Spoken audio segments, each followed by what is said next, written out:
Good afternoon, ladies and gentlemen. Welcome to Q School Daily here at Online Darts, bringing you everything Q School. Joined today by Scott is here with us, and Lee will be joining us after 2 o'clock. Scott, how are you? Not bad. Very excited at this point. I'll keep my introduction short because of the situation. I was going to say, everyone, we're going to dive straight into the chat room, but only one place to go. Fallon Sherrock is tied at 5-all, and she has 84. Anyone that isn't watching this game, this is the massive talking point right now, and she's missed 84. She's missed match darts. Judging by the score, she's missed the dart of the ball. Gervin coming back for 1-3-2. Can he take out the champagne shot? And it would be heartbreak for the Queen. No, she is going to get another go. We'll come and say hello in the chat room in a minute, but this, what a time to come live, ladies and gentlemen. 2 darts. The suspense is killing us. And Sherrock has done it. Fallon Sherrock wins 6-5. That point takes her to the hallowed 4 points. We'll come on to tables and everything in a minute, but that could be an absolute monster of a result for Fallon Sherrock in her quest to go to stage 2. Woo, now let's get our breath and say hello to everyone. What a time to come live, Scott. Oh, tell me about it. No, that wasn't an easy draw, to be fair. No one can say she's fluked it at this point, so fair play. And yeah, let's go around the rest of the results now that that's out of the way. Yeah, we will get our breath and welcome everyone along to Q School Daily. Oh, hope you're enjoying that in the chat room. Let us know. Oh, my days. Obviously, both are well underway. The last stage of stage 1A. And that was a sensational start. Hello, everyone in the chat room. All the usual suspects are there. Someone's got, please answer my question. Someone, if you can re-put it, I will answer it because chat room is already rammed, ladies and gentlemen. But welcome along, talking all things Q School. Good afternoon, Lendl, Isaac, all the usual suspects. Juanita from Australia. Lewis is in the chat room as well.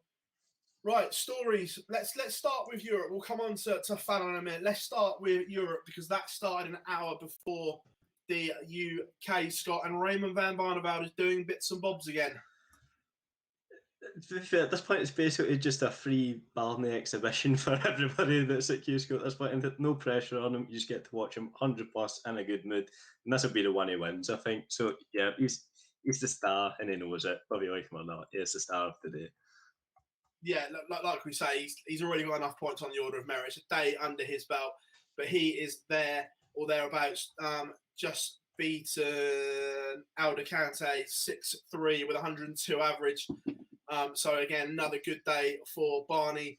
Not really any surprises in Europe at the moment. And we'll have a look at the live order of merit. We'll talk you through it. Raymond van Barneveld is obviously top, moving on to 7 points.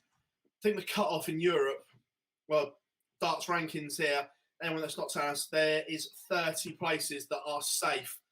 There is only 13 places left on the order of merit. So it's looking pretty safe. 1 point might get you in, Scott. Would that surprise you? It would surprise me because I take the FDI, the index, as like the gospel, and he was predicting about 2 with a -1 leg difference. To get 1 point and make it through, that's cheaping it a little bit. But I suppose in previous times that might have got you a tour card. At least that doesn't give you this time. No, yeah, exactly. It's just looking. Yeah, there's not a lot of movement below that, so I think 1 point will get you in. Surprisingly. But as you can see, the order of merit is there. So we're going to catch our breaths a little bit. Now let's run you through some of the action that's happened in the UK as well beforehand. Someone else that's having another day is Corrine Hammond. She's currently 3-2 up. Won her first game 6-1, I believe. She's playing some really good stuff. Yeah, beat Nick Jennings 6-1.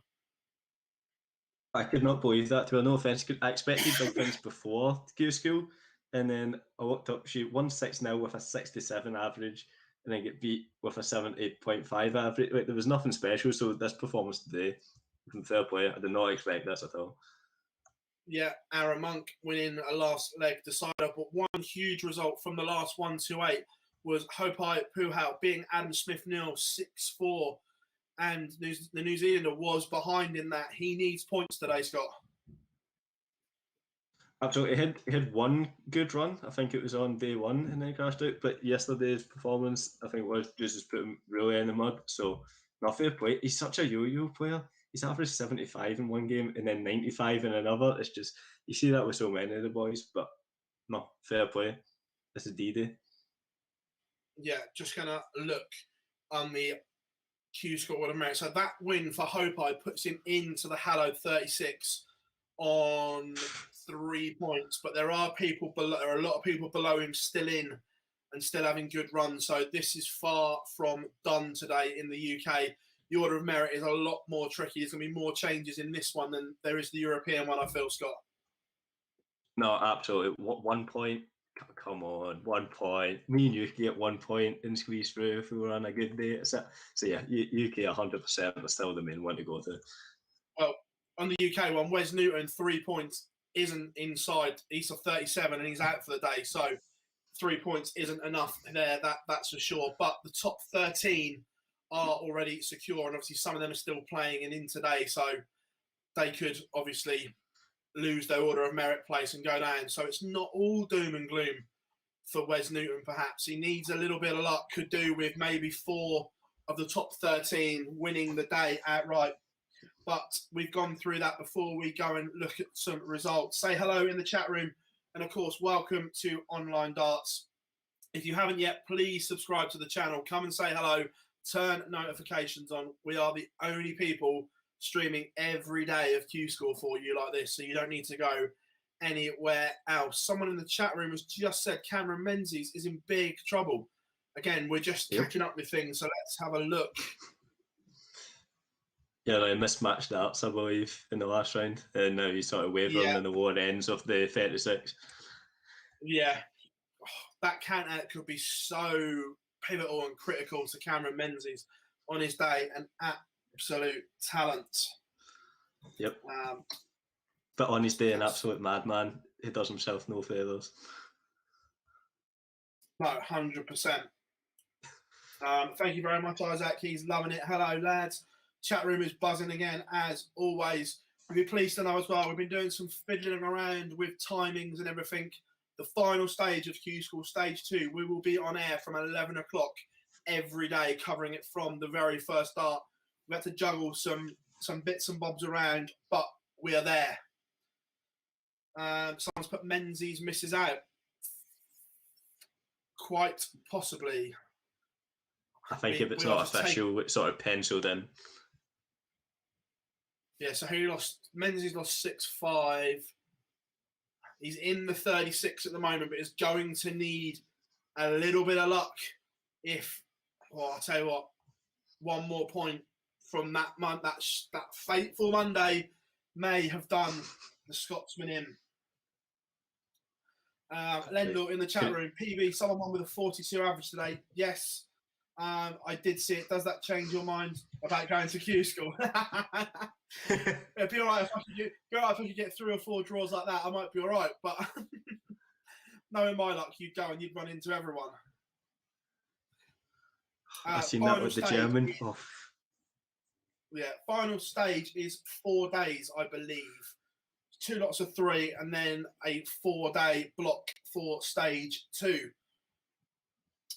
So that is where we are. Right, let's dive back in. Let's go into Europe and go over here, Scott, because we have got plenty of games that are going on. Gert de Vos level at 4-all as we speak. Again, even if he doesn't win this game, he is safe on the Order of Merit. Scott, he was in trouble a bit in his first game. Yes, he was. But no, over the course, you can't grudge him. He's not flipped his way, and he's did well. Yeah, France, Russia 4-1 up against Nico Wagner. Again, Russia in and around that Order of Merit. I'm going to have a quick look where he is because I think he's done enough. Yes, he is safe on 3 points regardless of this result. Hunter Buckner 2-0 up. So yes, where are we? Into last 32 games kicking off in Germany. So we're going to run you through them. Nico Kurtz warming up on board 11. Scott, do you want to call or let us know what's going on in the France-Russia? He is 5-1 up as he looks to seal that victory.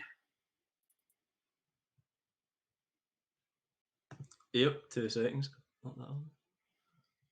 Oh, poor start, 45 backed up with I say a bad start, 45 backed up with an 85, but his opponent has went 30 backed up with 49, so I think he's okay. Yeah, 150 ahead. Some of the standard in this first stage of European Q School is exactly the reason why some of it needed to be screened to get rid of some of it. Let us know what you think in the chat room. Do you like the new Q School format, and is it right what they've done? For me, absolutely. Mikhail Unterbuchner 2-0 up. Yeah, a man that's come with a big reputation, quarter-finalist at the BDO World Championships. Everything going on today, that's for sure.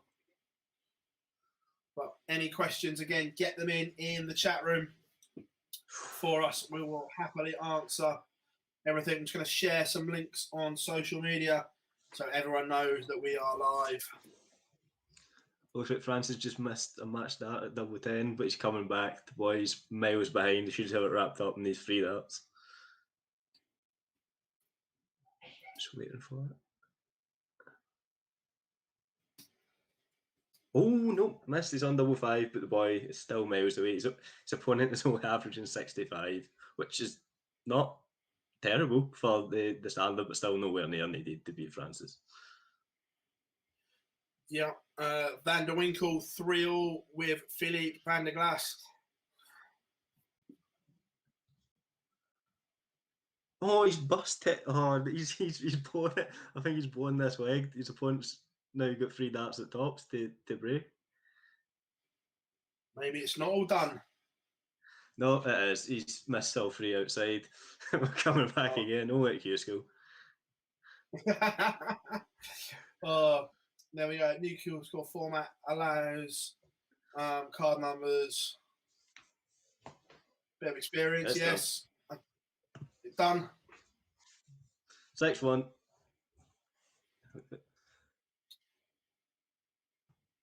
6-1. There we have it. Done and dusted. Yes, you're right, Lendo. I was looking at the wrong screen. I've got that many tabs open at the moment, trying to keep up with everything. I need to get it in a workflow order. I was on live blog duty before we came live. Corrine's now getting beat 5-3. Right, let's hop back to the UK. Seems to be a lot of action. Juanita says, hey, Phil, do you think the next group... hey, Phil, do you know the next group of Q School? Yeah, the 1B draw's already done, Juanita. It's on our website, onlinedarts.com, as always. Don't know that obviously the draws for the games are done on the day.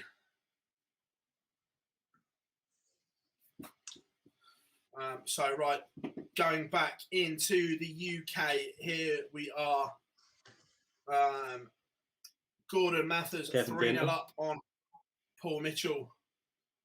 Wayne Warren, the BDO World Champion, behind to John Brown, Target Elite Group, Target Elite 1 man.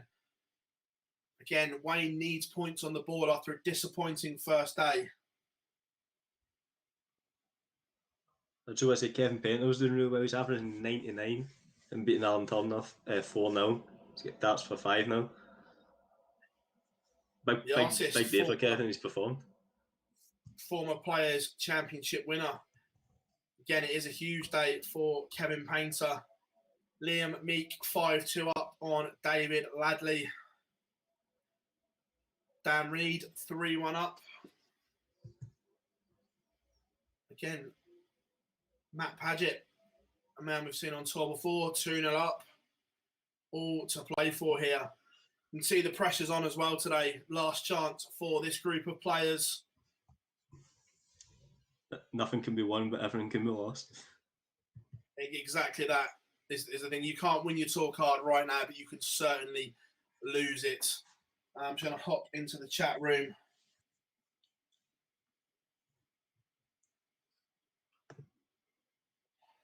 Andrew Little says, no, this format is not that good. Should be done all in one place because there are a lot of good players that won't get tour cards. I do agree with you. However, last year proved that to be a little bit wrong, mate, because in my opinion, and a few others, when you listen to them, last year's 1-2-8 was arguably the worst I've seen. A couple of people won tour cards that, quite frankly, aren't good enough to be in that 1-2-8. And this stops it because you can fluke a tour card in the old system. You can have one good day or one good draw even and win your tour card. This way you can't do that. It's just my opinion, but I actually like what they've done here.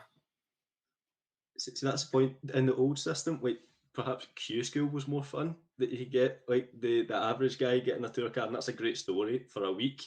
But you have to, he's going to be on the tour for the next 2 years, and you would rather have someone like Glenn Durrant on there than some random guy who flicked it with a 70 average. So for now it's fun, but for the next 2 years you're going to be stuck with this guy.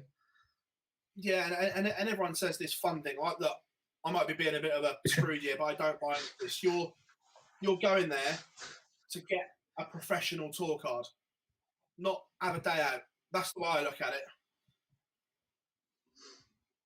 That's fair. That's fair. The romance. It's not like the FA Cup where you get there and you get the trophy and it's a great day. This actually has implications for like livelihoods for 2 years. So yeah, I think that's fair.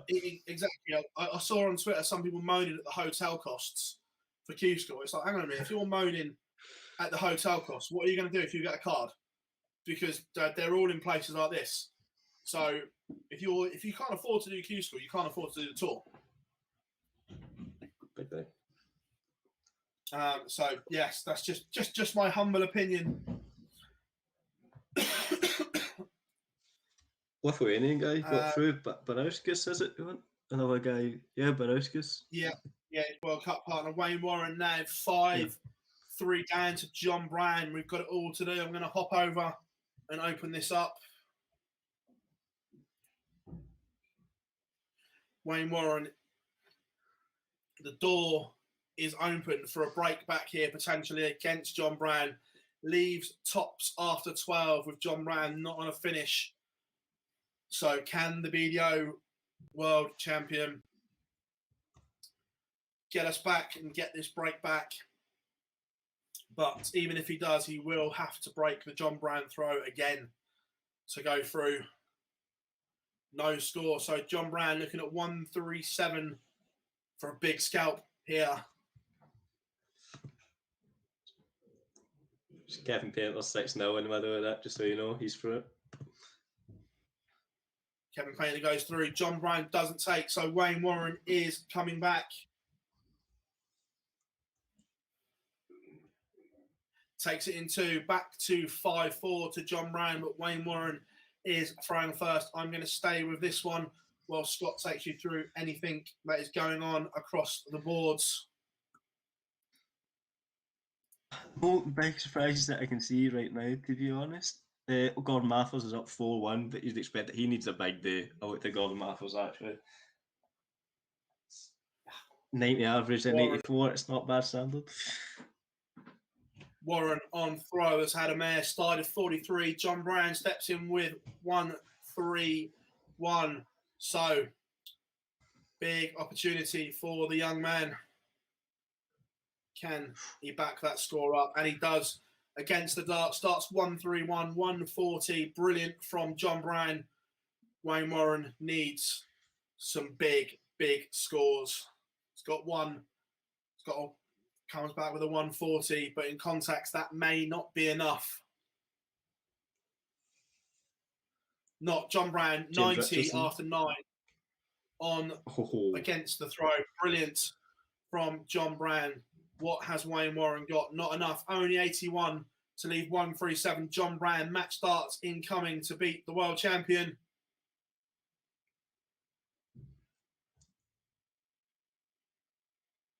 John Brand takes out 90 in 2. Wayne Warren, the BDO 2020 world champion, has gone. And I think that his dream's over. I'm just going to hop back in and have a look. But I don't. Might be wrong because he had a half decent day yesterday. Just going to go and have a look at the order of merit. But that may be Warren gone. Warren had 2 points at the start of play. Not that much. Wayne Warren has gone. Wayne Warren will not be going to stage 2. Ladies and gentlemen, the 2020 BDO World Champion has fallen at the first hurdle. Is that a lack of match practice from him? Not played an awful lot. Last time I've seen him play was a Grand Slam.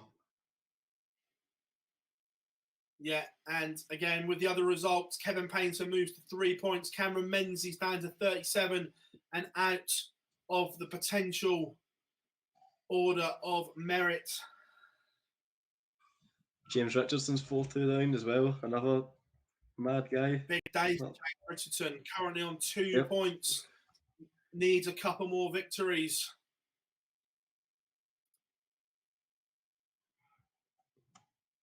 But it's all going on. Head back into the chat room.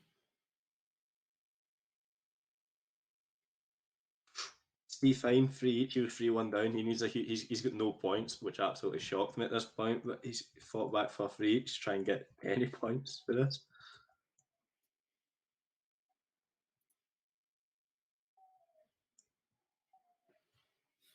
Thanks in the chat room. I put the wrong screen up. Let me sort that out. Scott says, when was the last time Wayne Warren had a competitive game? Probably the Grand Slam, if I remember rightly. Yeah. I don't remember anything since. And he looked rusty then. Like, not trying to be mean, not trying to say he played poor, but he was clearly rusty. No, he played in the Grand Slam and played in the Mad streaming. So he's had a bit, but probably not enough, if I'm being honest. Popped the European Q School back up here on the ticker so you can see. Scroll through the chat. Yeah, Wayne Warren is out, correct. Yep. So yeah, advance to Scott about Wayne Warren's competitive games. Double Bluff, welcome along. He said, what have I missed today? What haven't you missed?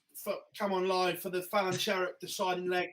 Queen of the Palace 165, and that point looks to be enough to send her to stage 2 is the biggest talking point of the morning so far.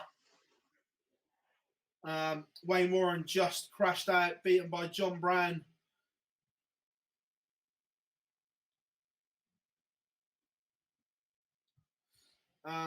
King Leo 9 says Wayne Warren has not prepared for Q School. His fault. There's only so much prep you can do on your own. He hasn't had a chance to play anything competitive. Look, I don't know how much he's put in at home, so look, I can't answer that. But in terms of actual match practice, it's not a lot more he could have done.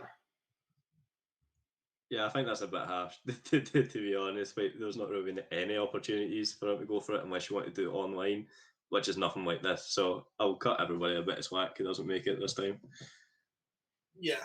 I'm going to hop back to Germany into the last 32 games. Nico Kurtz to Unterbuchner behind 4-3 to Ricardo. I'm not going to try and pronounce his name. I don't want to do him a disservice, but he's behind. Gordon Neville's is through back in the UK. It's all going on. It's ticking along nicely at the moment. We don't need to get excited yet. We can just tick you all along until the final stages. Don't want to peak too soon. Yeah, Scott. Van der Winkel has just won.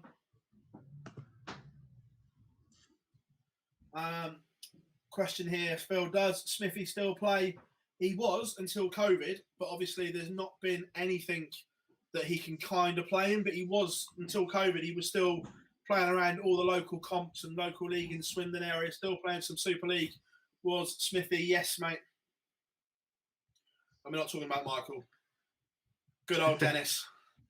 Biggest hands and the smallest darts I've ever seen in my life. Absolutely dwarfed them. I think I've ever seen him play, to be honest. Hope he goes back. Showing our age.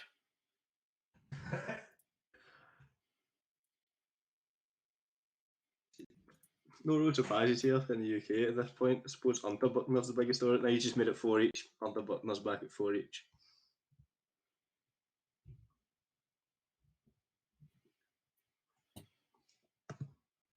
David Airy, he had a good day one. He's still in the 128 stage. He's 4-1 up, averaging 83. Yeah, it's ticking along. Scott Marsh, 3-1 behind to Scott Williams over on board 10 in Milton Keynes. Good afternoon, Jacob, as well. I've had the WhatsApp. The Noble is listening. Good afternoon, George. Hope you are all good. If you're there, drop us a comment in the chat room. Say hello to everyone. You've got a big fan club. Sorry, James. Sorry, distracted with the Noble. I've got James Richardson's 5-3 down. He's got 3 darts to hold for 5-4, but he's in huge trouble.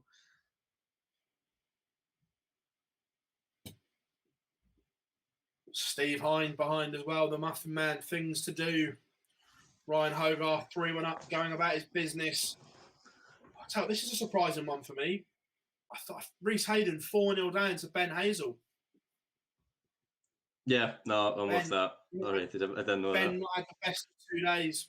Surprising there. Hi, Jake. Hope you are well.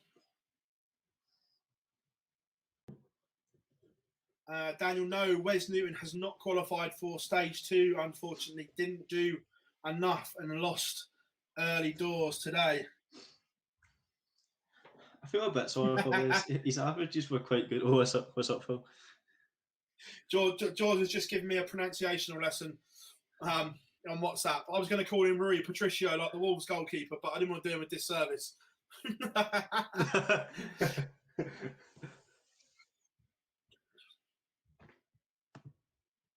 Well, Hunter Butler's just went 5-4 down to the big man, as I'm going to call him. So I might need to learn something a bit more. Let's have a look. Has he done enough? James Richardson's recovered pretty well. Mikael Unterbuchner, 11 3 points, so he is there in.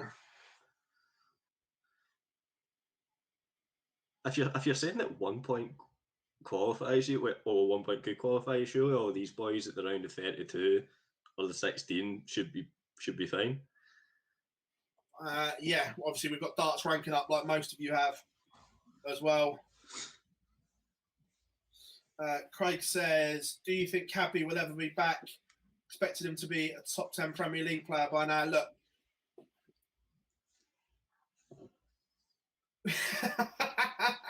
Thanks, George. Look, I think for me, Corey Cadby, one of the biggest potential talents that we've seen in darts. I spoke to him back last year, was back on the board and everything like that, but travel restrictions stopped him going to Q School this year. I'm guessing it's a big year for him on the DPA circuit back there. Look, only time will tell, but great talent Corey Cadby was and hopefully still is. How old is Corey Cadby? Is he even 30 yet? No. He's still a baby in darting terms. Yeah, plenty of time. Oh, James Richardson's out. 6-4. James Richardson is out. That means Jason Heaver. Ruthless, the man that once toppled Barney at the World Championship and the mad European champion, cannot make stage 2. He has gone that will be a huge disappointment for Richardson, and he was much fancied pre-Q School as well to be one of the ones that went along and did some major damage, but it's not happened. I feel sorry for these guys this year because of the uncertainty about darts-wise the amateur game, and then just worldwide COVID, like not getting this plan A. There's a lot of people going to be in the dark as to what they're going to be doing in terms of exhibitions and stuff like that. So, yeah, it's biggest Q School that's been so far, in my opinion. So I feel sorry for these guys. Yeah, look, it's not nice. Unterbuchner back at 5-all. Ooh. Yeah. I say ooh, like it's a friendly match at this point, but yeah, still exciting. But he's going to have to break the throw.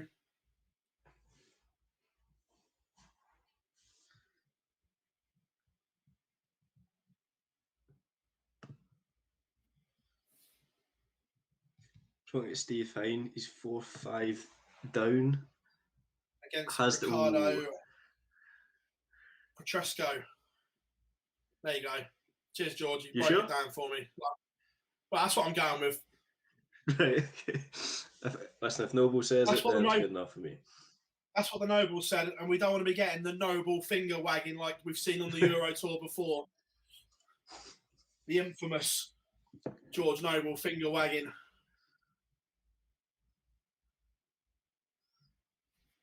Level in this 5-all, both on 201.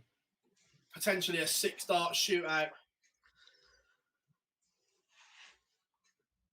Just looking at the Steve Fine game, I think he's gone. He's 196 to Bothwick. He's at 289, and that's against the throw. Chance for Unterbuchner. Ricardo only scored 60. And Unterbuchner only scores 57. Both feeling the pressure here in Germany. Thank you very much, Double Bluff, for your super like. Here we go. Muffin Man's out. That's the man who put Peter Wright out of a Players' Championship. It's gone. Can't get through first rank Q School. For the match doesn't go. So match starts against Unterbuchner.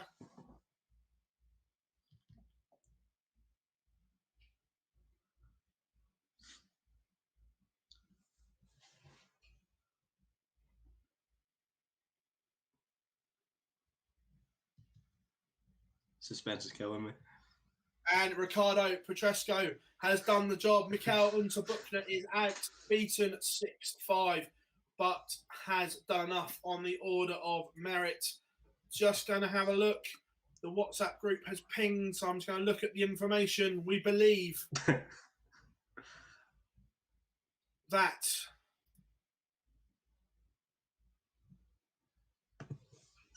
according to this, there is only one space available.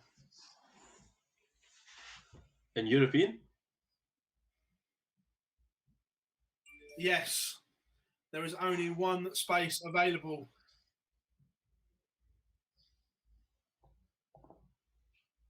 Interesting. The order of merit is there, getting tight. And at the moment, oh, it's all close. Yes. So I'm just looking through. Only one space available. Who's got the last spot just now? At the moment, Vista holds it, and Van der Minkel or Hellmeyer are the only two that can potentially catch him.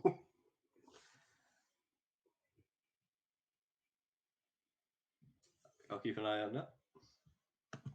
So Europe almost done and dusted for the day, regardless of the results. So let's go back to Milton Keynes.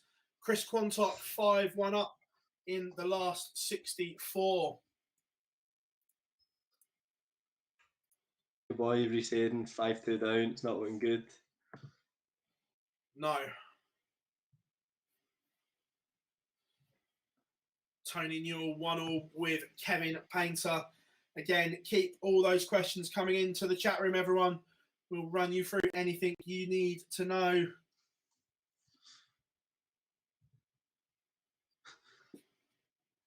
Probably shouldn't admit this, but just when I was casually reading the things, I seen Folks, and I was wondering if Edward Folks had turned up to the MK school, but no, it's not.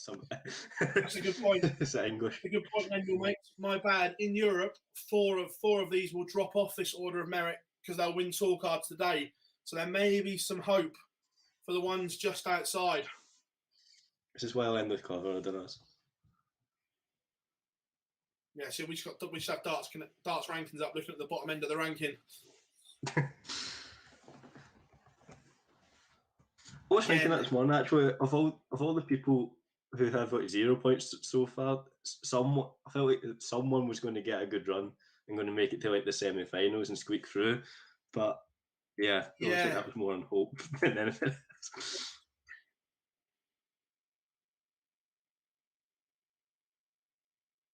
So, right, because of everything that has transpired, even with 4 dropping off, Cameron Menzies, Wes Newton, James Richardson, John cannot get a tour card, even with the 4 potential spaces becoming available. Cameron Menzies will not go to stage 2. Neither will John Bowles. Ever remembers his game of Gary Anderson at the World Championships a few years ago. Big game incoming for Chris Quantock. He needs 2 wins to get him to 4 points on that order of merit.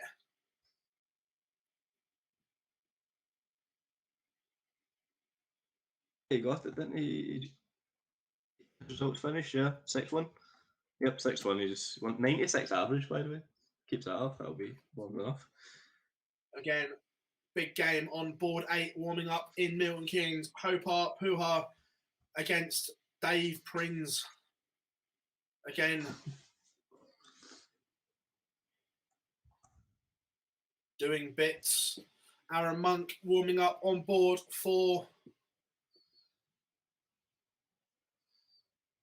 Monk's pretty much safe, isn't he? Like, yeah, should be fine. Monk's safe regardless of what happens today. Ben Hazel's 6-2 winner over Reece Hayden. Actually, that surprises me as well. That sort of result. Yeah, I was so surprised. I didn't see that happening. Reece Hayden has gone again. Cannot make stage 2. Brian Wood still going. Pekka 1-0 up in his last 64 game against Christopher Bent. The Rock, Peter Hudson 2-1 up on board 32.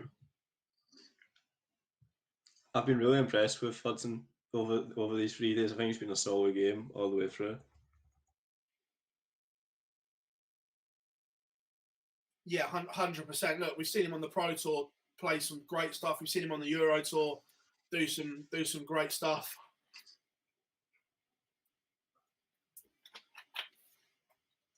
Get me Lucas Aiden.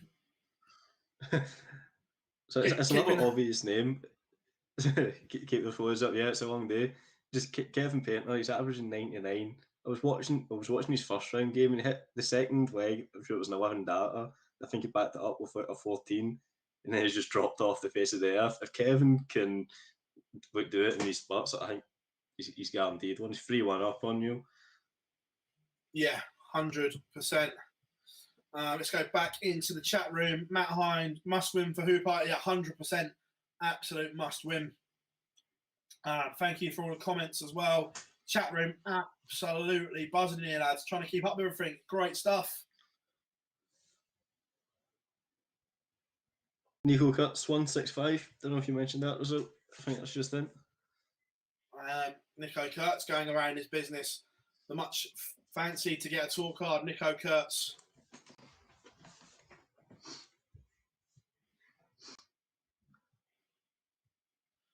One here. How has Robert Thornton been getting on? Robert's instantly into stage 2, mate, because he's dropped off the tour. So Robert will be in action from Sunday. Trying to think then. Trust me, if Robert Thornton was playing it, I would be sweating like a pig if Robert Thornton was playing. Yeah, Thornton into the last 128. And you have to fancy the little pocket rocket when he's there. almost made the worlds, losing out to Jamie Lewis, who we'll also see in the last 128. Going to be some absolute huge names. Lewis says, after preschool is over, will there be new odds from the bookies to get a tour card? I would imagine so. I should imagine there will be some odds readjusted because some of the names that I've got through from stage 1 will not be 250 to 1. We need to, Phil, how do you think the next group will go after the results from this group playing? I don't know. I think it's an interesting one because I think a lot of them will look at it and maybe not underestimate the names they don't know so much. But it'll be interesting. Jake says, do you think the ones that go straight into stage 2 have a disadvantage because of the lack of match practice? I don't know. It's a good question because most of them have dropped off the tour. So we're still playing regularly last year, where some of the ones that didn't play didn't have any. So I think it's kind of a mixture of both. I think it depends on the individual, if I'm being honest.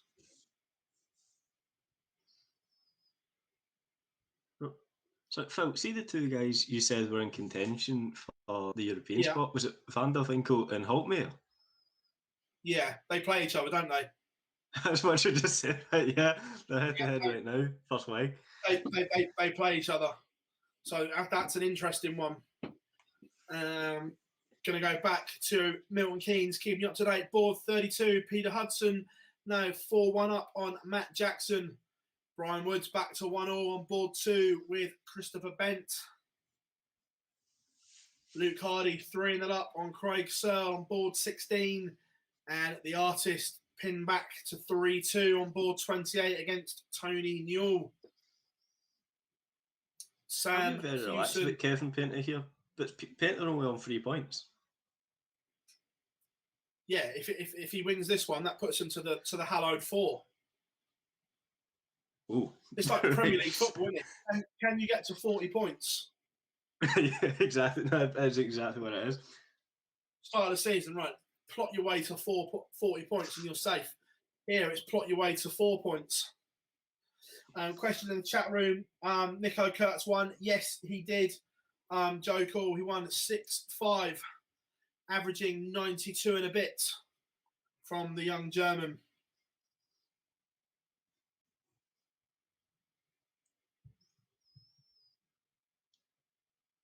Just watching the decider for the European one, and Van der Winkel's taking it 1-0, opening leg. Big game, that one. Big game.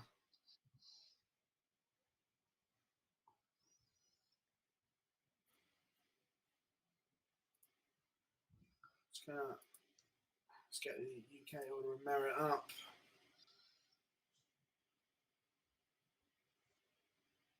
I'd like to see the Lithuanian guy get through as well, but he's getting beat 4-1 to Ziegler, so I don't think Labanauskas is going to have a buddy this year. But I would like to see another Lithuanian. That the Eastern Europe, I think, is a good market.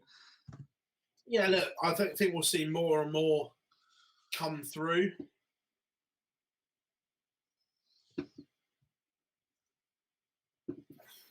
Tell you what, we were speaking that Wayne Warren was out. Depending on some results, he's currently 1 outside. But obviously, there's still people in and around still playing that if they win games will jump above him. But may not be all doom and gloom just yet for Wayne Warren. Don't get me wrong, he needs a little bit of luck. Peter Hudson. Yeah, those are the only 2 guys I can see. Yeah, or someone like John Brown. Basically, anyone above him, he needs to win, or 4 people above him to win. So this could go right down to the wire here on the calculations.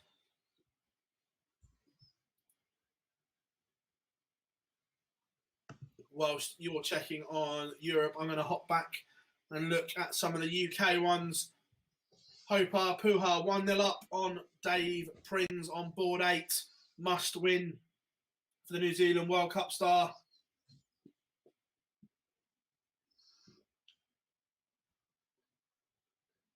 Just Hulkmare's showing a bit of nerves, and this is averaging 50 right now in that decider for the last spot. Van der Winkel's got two darts to go 2-0 up, sorry, and he's taking it 2-0, Van der Winkel.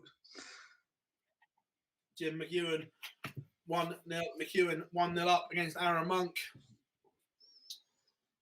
Board 28, Kevin Painter has re-established that 2-0 lead over Tony Newell. The Queen warming up on board 20 as we speak. Just looking in the chat room, the buzz around Fallon Sherrock is still there. And how good would it be if she wins a tour card? Is the thing, just the whole buzz around her is something else. She gets people talking about darts, which is a good thing. Any publicity is good publicity. And I only have one rule about whether I like someone, and that's if you bring something new, found everything, and that's hype. She'll bring hype, and I like that. I was going to say, as Barry once said, all publicity is good publicity. Because it gets people talking about the sport we all love. Board 2, Brian Woods, level at 2-all. I like that in the chat room, the Queen of England. We've got rid of the Queen of the Palace now. It's now the Queen of England. Yeah, she wins the tour card, okay, she can have that. I know she's a princess. Board 13, looking forward to this game. Should be a good one. Jack Main against Gordon Mathers. Haven't seen Jack Main name about too much. He's on for the hallowed 4 points. And again, just doing enough each day by the look of it, because he hasn't done anything outstanding, Scott. No, and you don't have to at these points. A win a day, get a good run, get to at one point, and you'll be through. But you're getting to that stage where you're going to play people who've also won games at this point. I don't think he's good enough to beat Mathers, but looking at his averages from the first day, 90.2 and 84.6 for Mathers, that should be good enough. I agree. I think the Australian's fine. To be fair, he started the day on 2 points, so he doubled his tally in one day. Yeah.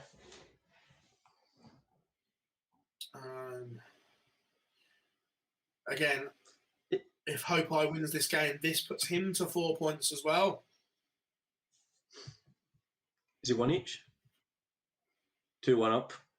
2-1 up, Hopai. It's 3-0 in my game. Van der Winkel 3-0 up. 82 average against a 57 average. Quick one. I know Lendl is listening from FDI.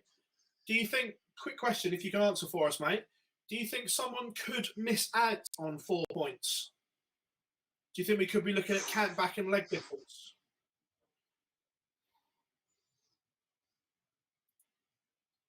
That would be brutal. Can you imagine Absolutely. that? Get to the Holy Grail. It would be West Ham all over again when they got relegated on, what was it, 43 points? I think so, yeah. Oh, that would be... I think Kevin Painter Matt's just asked, Kevin Painter 5-2 up, that's good. Sorry, on you go with Matt. 5-2 up. Yeah, the art is doing bits.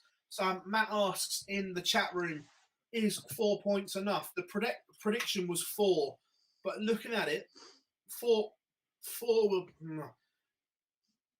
Yeah, we still think 4, but you... Lendl's just answered for us. He would say 1% chance of that happening. So we still think 4 points is going to be enough. I like that from Wendell. Not just a no, yes, maybe a little bit. Gives an exact 1% chance. I like that. Fallon Sherrock 1-0 up, currently averaging 107 after the first leg. Not bad from the Queen. Not bad.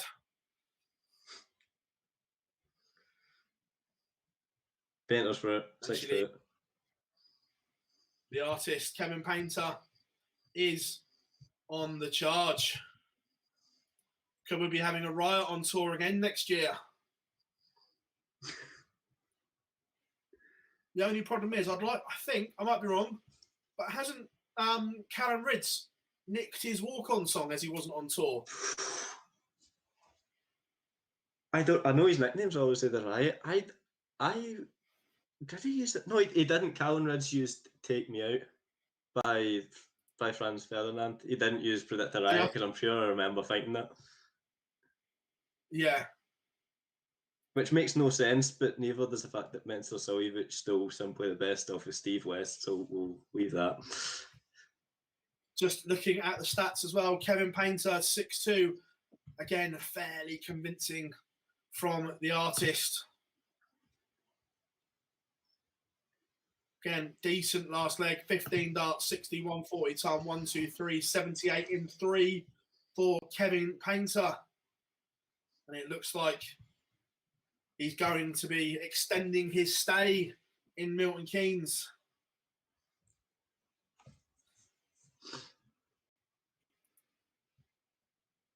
This European playoff is painful is not the right word, but something else. Is 82 average for the Dutchman. He's putting against a 57 average.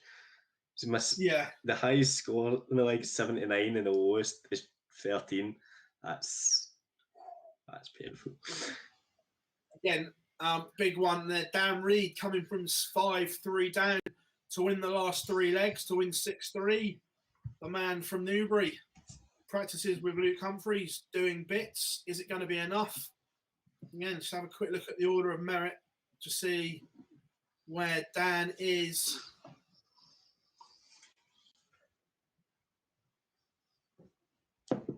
Just on there. So again, he needs to win 2 more games to get to the hallowed 4 points. Winita says, how many from each group go through?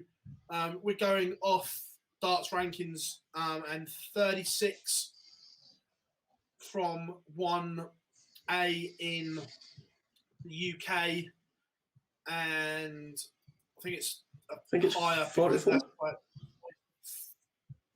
Potentially 46 in Europe one, because obviously there's less numbers.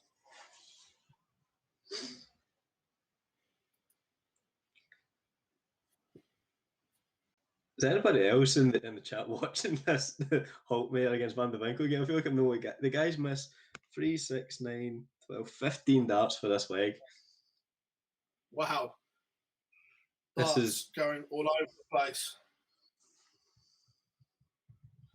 Ryan says, where's RVB? RVB's completely safe, mate. He's playing some good stuff today. Top of the order of merit in Germany for this stage, and is well and truly on course to win his tour card back. Robin, completely agree. 1 point potentially going to be enough to get you through from European Q School. I'm with you there, mate. I'm with you there. Again, Fallon Sherrock, 3-0 up now. 3-0, averaging 96. And against her opponent that is averaging 95 himself. The Queen is producing when it really, really matters. Well, I think any questioning about a bottle at this was done in the first game today against Nathan Girvan. If you get through that, everyone else should be a breeze. That was absolute must-win game.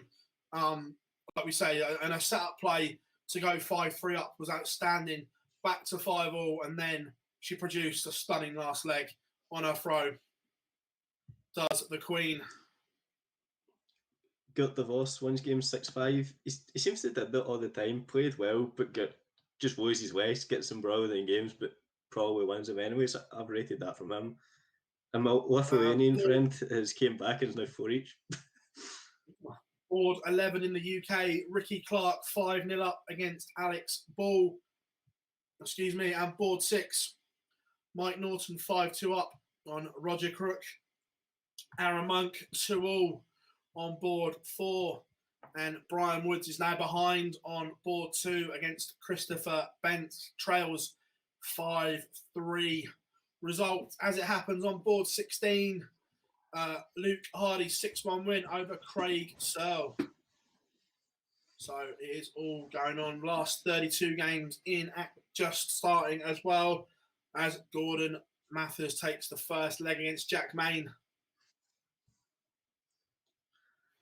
Again, keep those questions coming in the chat room, everyone. Remember, Lee from the team will be joining us from around 2:30 as well. So we've got an extra pair of eyes on all the games as the run-in happens.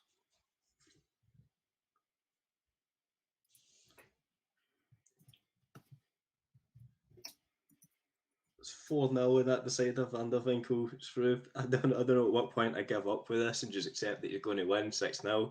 I need to have a look at this Hulkmere guy to see what his averages was up to this point. Because he's just completely rolled over in this game. I don't believe it.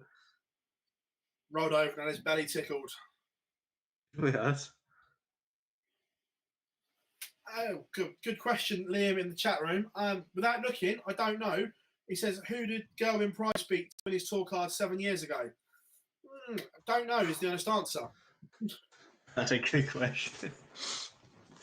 Good question. I'm sure someone will tell us in a minute.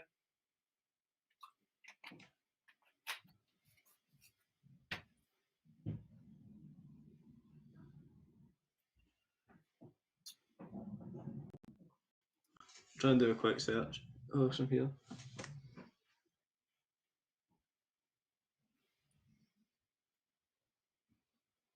Just to put the results on the ticker for Europe as the last 16 matches get underway.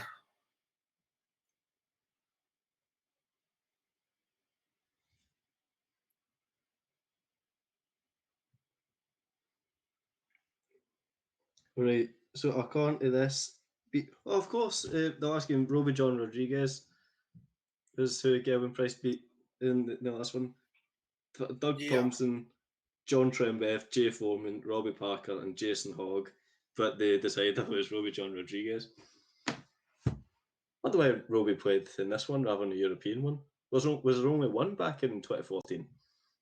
Yeah, I think there was only one. The European one's a new addition. So there you go. Good question. I like that, Mike. RJ Rod. Brian Woods is out. Defeated 6-3. Where are we as well? What's the highest match average at Q School? Whatever.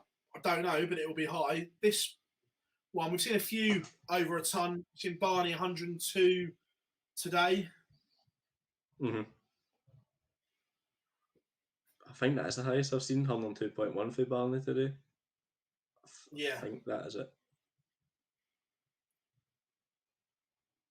France Roach 3-1 up as well as we speak.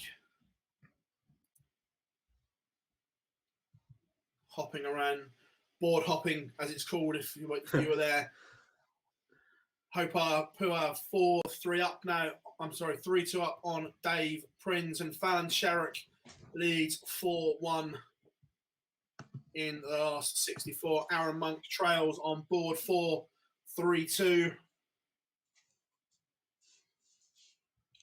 Again, board 14 warming up is the place to be as well. This should be an absolute belter.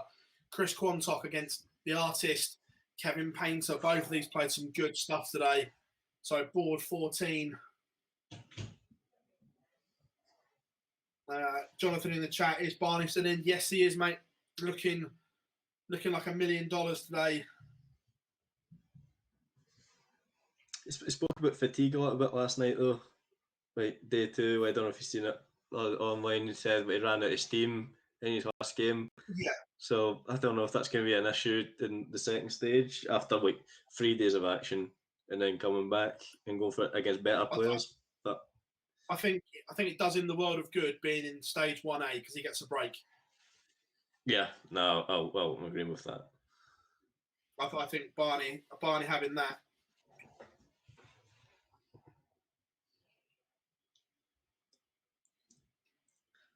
Someone has asked, what is with Nico Kurtz? He won his last game and hasn't started his next one yet. But again, some of these players, they're already through on the order of merit. So they've done enough. Is the thing. Fallon Sherrick, absolutely outstanding. Leads 5-1. Signs absolutely no signs of stopping. And if there was any doubt whether 4 points was going to be enough, I think 5, we can start saying that Fallon Sherrick will be heading to stage 2 and she will be in that last 1-2-8.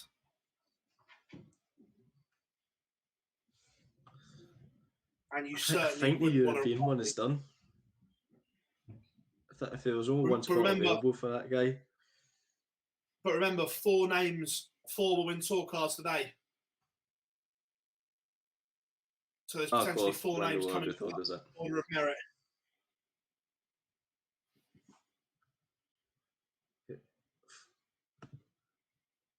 Petrescu winning 3-2. Niens winning 5-3. Francis Roach 3-2 up. 5 each between Visser and Stoughton, and 5 each between Barauskas and Ziegler.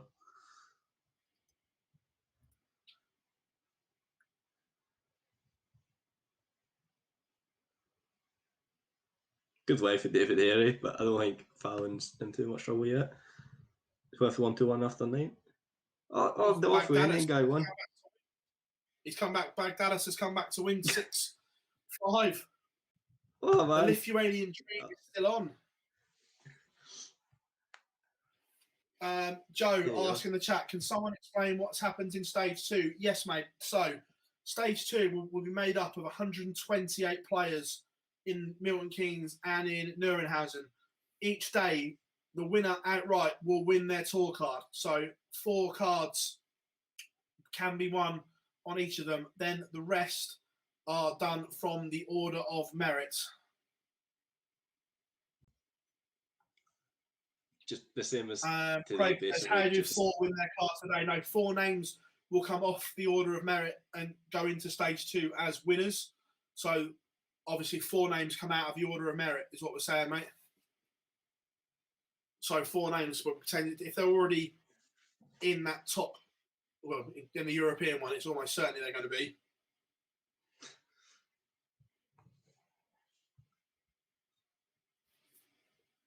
It's a bit like in football in the Champions League. If you finish 5th but 4th place in the Premier League, won the Champions League, then 5th gets it. Yeah.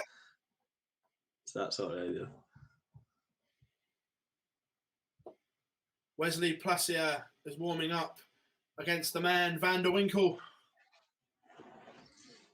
You cannot have an easier game than that last one. I will stop going on about it after this, but oh my days, that was painful to watch. I feel so sorry for that guy, the German. I think he averaged 52. And that's not around the 32. That's the only reason I'm picking on him. It's not the first game. The guy's won 2 games to get to that point. Yeah, 100%. Fallon broken back to 5-2.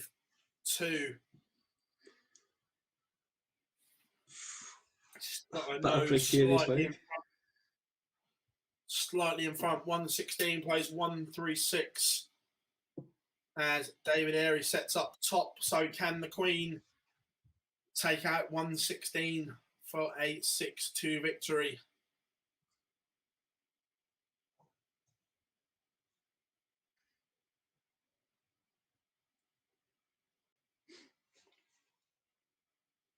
It's all gone quiet. The suspense kills us. She leaves 32.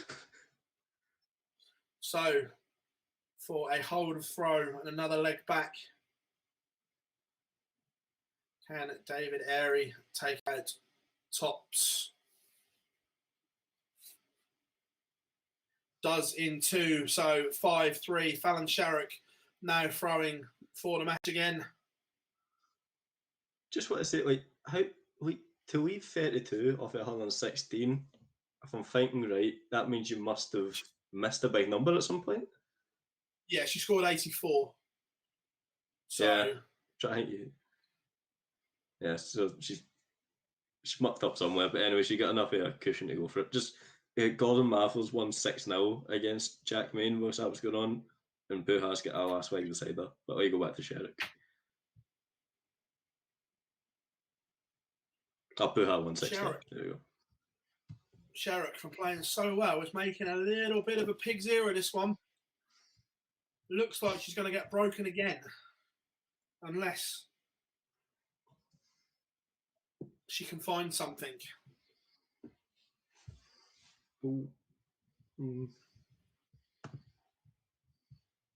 Puha has won. We'll come on to what that means in the order of merit in a second. But we're going to stick with the Fallon Sherrick game at the moment as David Airey is on a comeback here. Looking favourite to break again and go 5-4 behind.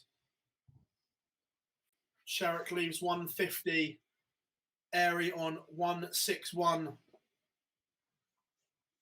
Leaves a ton to leave 61. So can Sherrick take out 150 for the match? You wouldn't put it past her. No, leave 70. So 61 for David Airey and to get the double break back. Remember, he did trail 5-1.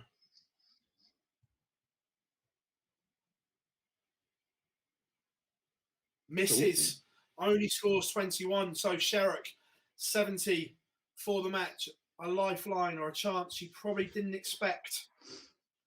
Can she take it?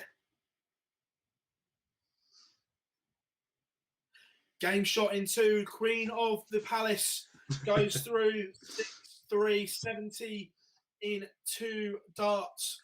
Be interesting to see how she did it. We know she does everything to leave double 18 at times, but over the line, Fallon Sherrick now 100%. We can take mathematical equations out the window.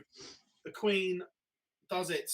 As we said, over on board 14 as well in Milton Keynes. Chris Quantock, Kevin Painter level at 2 legs all. We're just going to have a short ad break, ladies and gents. So we'll be back in 2.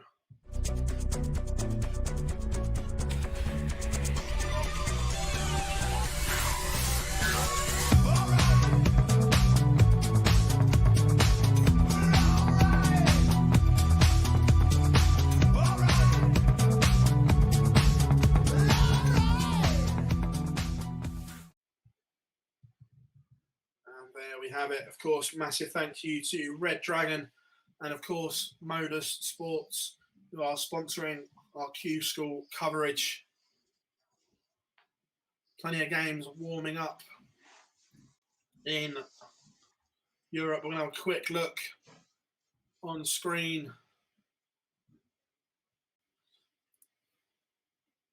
at the UK ones as they're going as well. Just pull that down a bit. So see the top one. Just say Painter's taking away the game 3-2, but Quantock's looking good to make that 3 each again, so that's going to be a great game down to the wire. Yeah, on paper, that was a really, really close game and a really good looking game to call. Aaron Monk, forgot he was still playing. On board 4, level at 4 all. This game seems to have taken time. It's been a scrap. I've been going back and forward on it. It's what you call a scrappy game. My days, yeah. This isn't one for Sky Sports Gold, that's for sure. Nope. 78 and 85 averages from the pair. Monk score this leg 45, 58, 140, 45, 60. So we've got a bag of spanners with a 140 in the middle. I thought this one was taking its time. Justin asks, what date does stage 2? Sunday. Stage 2 starts in both Europe and the UK, mate.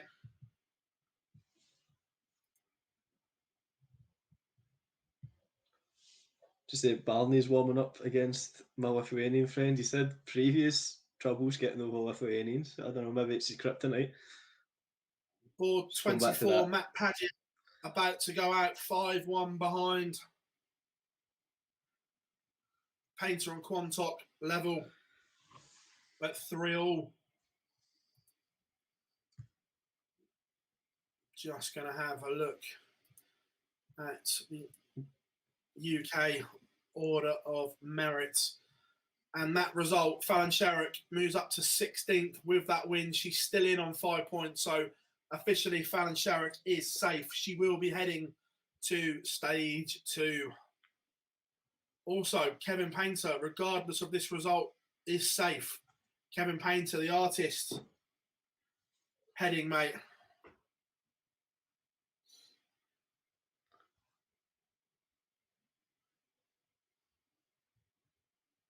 Is a European thing settled now? Just here.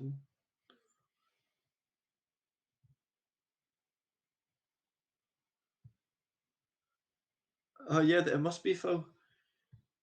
Because everyone that's made it to this point must already be in it.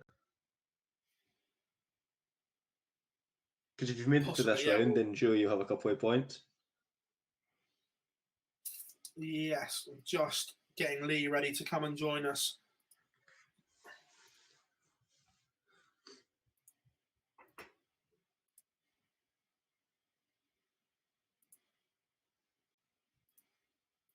Good couple of minutes for the Scottish people. Ryan Hogarth taking a 2-1 lead over Hardy, and then McEwen did take that leg against Alan Monk after about 25 years.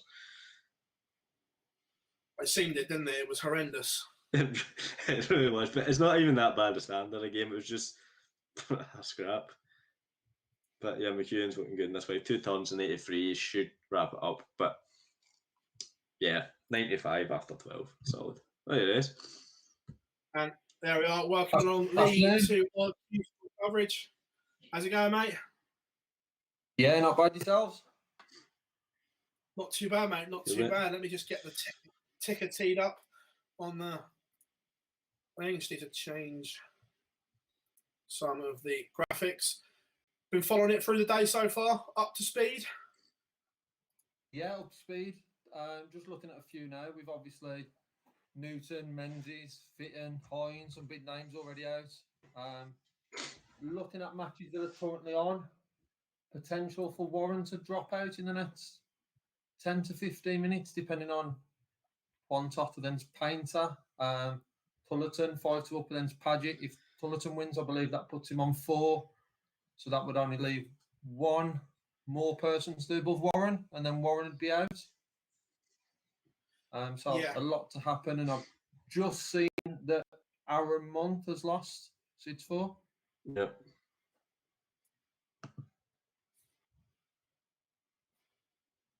So there we have it. It's all.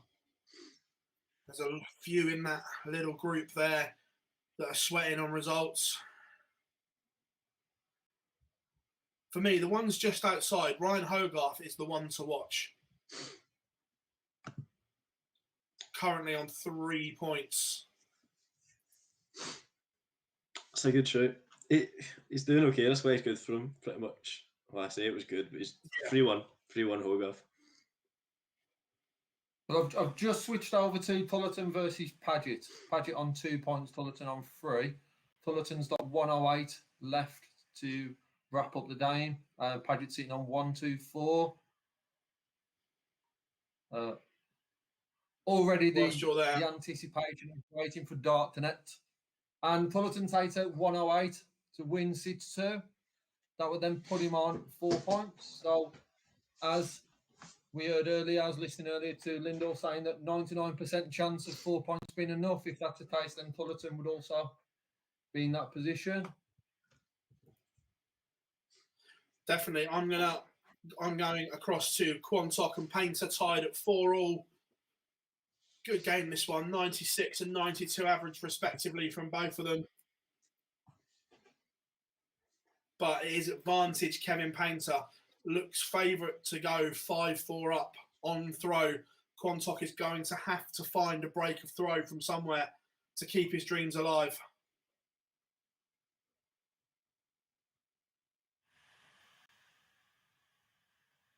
141 tees up 58. Great darts from the artist.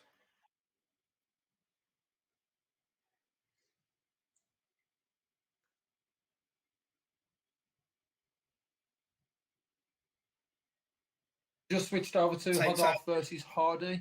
Hodorf 3-1 up. Paint up, 5-4 up.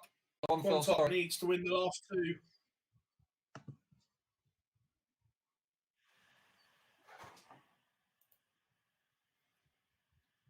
I'm going to stick with this one.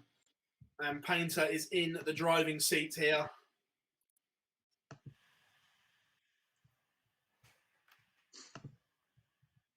Sweat update for Europe. Nico Kurtz, Visser's about to kick off.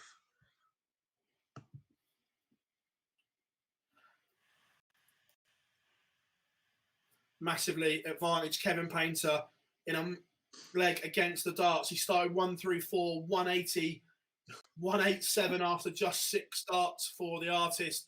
Quantock not in the same neighbourhood. So Kevin Painter's going to have all the time in the world to wrap this one up.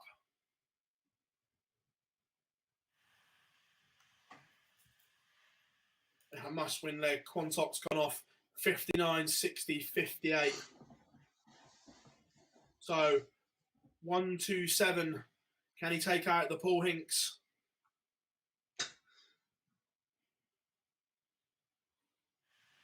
No, is the answer. And fluffs his lines. Only scores 34. So he's been dancing around the board and not hit anything. Quantock needs a maximum. Nothing else will do, and it's not enough.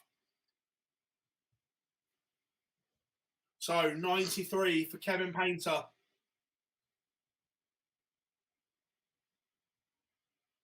Leaves 32. Chris Quantock wants the champagne shot. 132 to save his skin.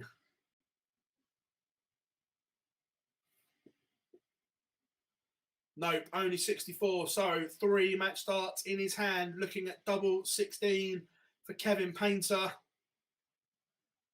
And there it is. Kevin Painter beats Chris Quantock 6-4. That has implications on the table.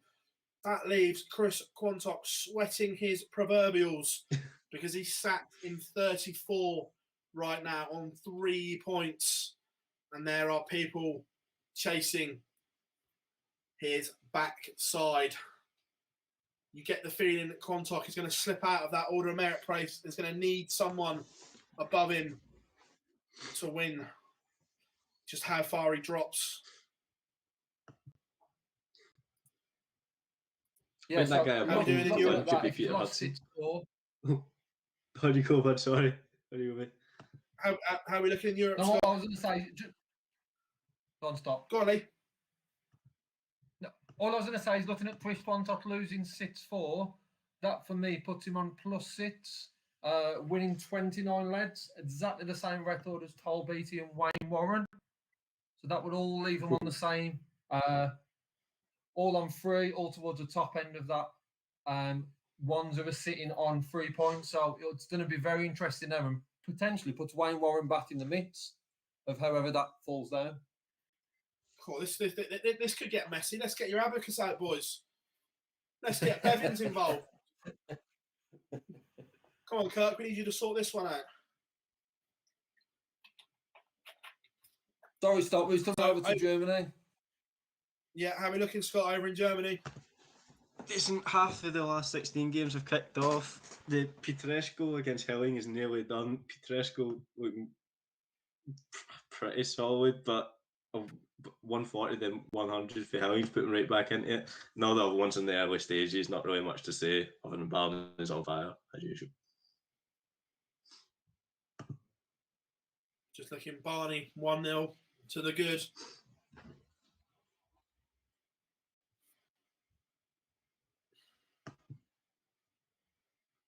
So just looking at, obviously those people who are sitting on 3 points who are still playing.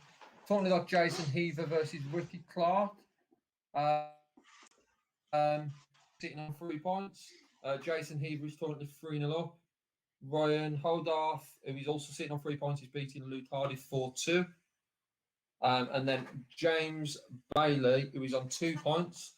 So I would need a couple more wins. He's 4-3 up, and then Sam Houston.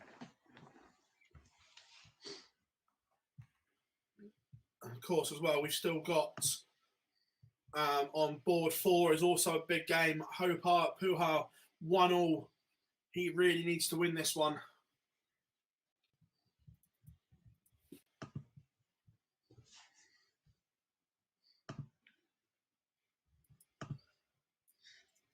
Do you think it's important for Barney's confidence to actually go and win one of these, or do you think that's irrelevant? I think if he wins it, it'll do him the world of good. Look, winning is a habit. We've seen that over the years, that when you get on a run, you feel unbeatable. As Gerwin Price has shown, as Michael Van Gerwen's shown, Peter Wright's shown, if you can win game after game, you just get in your head you're unbeatable. So, look, if he goes and wins it today, it's certainly not going to do him any harm whatsoever. Actually, interested to see what darts he's using as well, to be fair. True. Whatever ones it is, it's not working in this way, but sadly, I think you're going to be able to win it with a 20 data. But hey, it's only stage 1. It's pretty cool. We've all been there. We've all had those legs. I know he's listening, but we saw the legend of George Noble put a dart shirt on and play an exhibition in Germany. Hit absolutely nothing until the end, and then he hits a 140 to leave MVG a 1-dart finish in a pairs game. I remember it.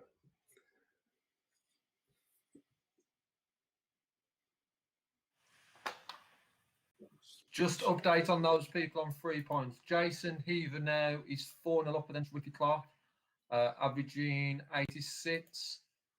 So one more win for him I believe, would do enough. Put him on 4 points with a plus 14.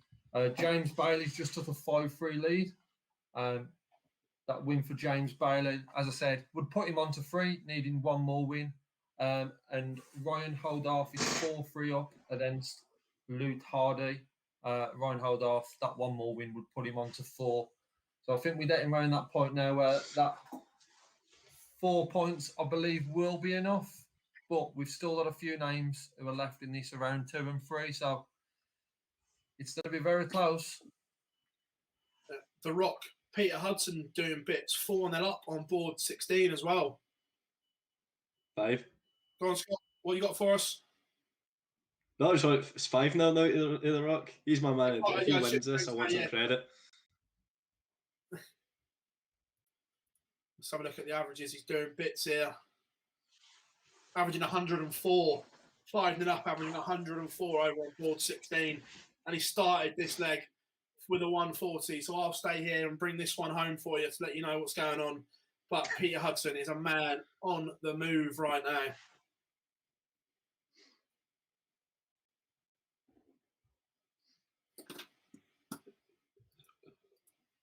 Hogarth and Bailey just one leg away now, both of them. Although Bailey's a round behind, so he's the option, like he has more potential to get points.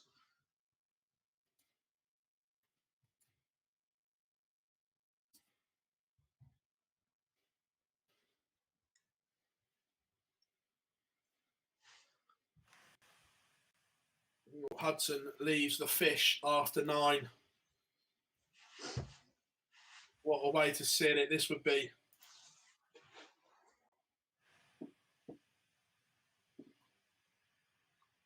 So here we go. Can he take out the fish for a whitewash?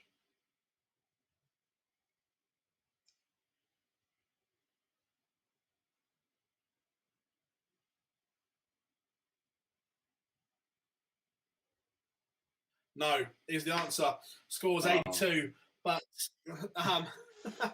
but his opponent back on 201, so he will be coming back for 88. 3-0 Barney, 3-1 Nico Cuts over here. 2 superstars doing their business.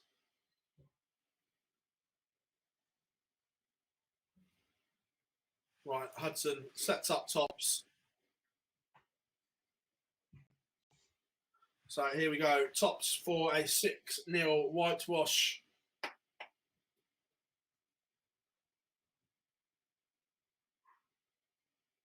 Misses. Cool. So, chance. And it is 5-1. Whitewash avoided. Just over here, Jason Heavers now took a 5-0 lead against Ricky Clark, just taken out of 117. So that would be enough. If you did that one more lead, that would be enough for Jason Heaver, I believe. James Bailey's 5-3 against Sam Hewson, and Ryan Holdorf is 5-3 against Luke Vardy. Those two could have huge implications on people dropping down. And then I can just see that Fallon Sherratt has just started against Kelvin Hart, and he's 1-0 up with an early break. Board 8, Ryan Hogarth has won that 6-3.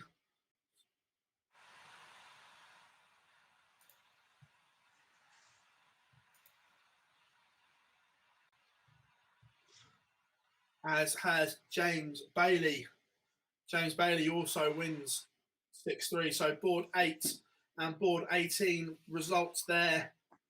What effect does that have on the table for us, Lee? So Bailey now moves up to 3. So for that would that means one more win. That 4-point mark. Still think 4 will be enough. However, now we're looking that we've got 37. The top 37 are on 4 points, so it will all be dependent on who gets the tour cards today. So if 4 points will be enough, I believe it will be. With who's left in the draw, but it's just one more win and another one down, moving Wayne Warren down very, very close to the exit now. Fallon Sherratt leads 2-0 on board 10. Hope Puhal back to 2-2 against Shane McGurk.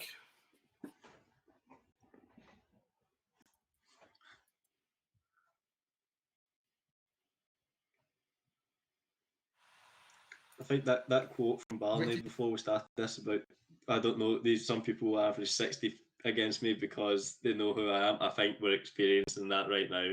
Barishkas hasn't played this bad in 2 or 3 games. He's absolutely bombing this game. Exactly 60 average. He's opened this way 24 and 41.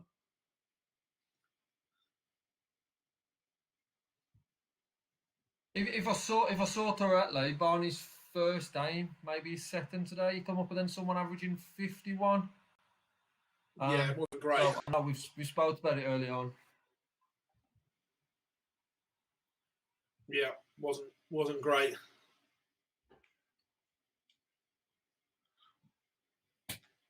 Do you know someone who said a really hard run today? That's Kevin Benter. It's just a bit of Golden Marvels I see there. He's really had to do it the hard way. One each of them. Yeah, 100%. 100%. The artist is doing it in true Kevin Painter fashion.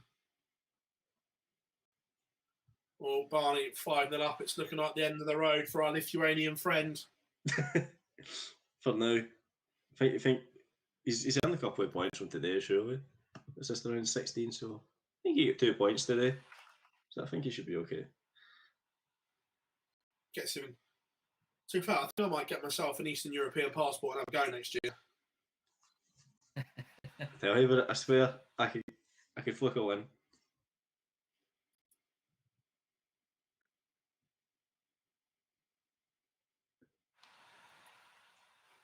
Just having a look.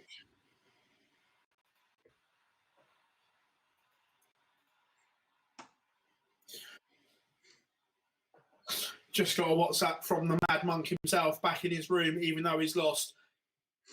Can't swear on here, but you can imagine what it says. Beep, beep, beep. The monk is going to stage 2.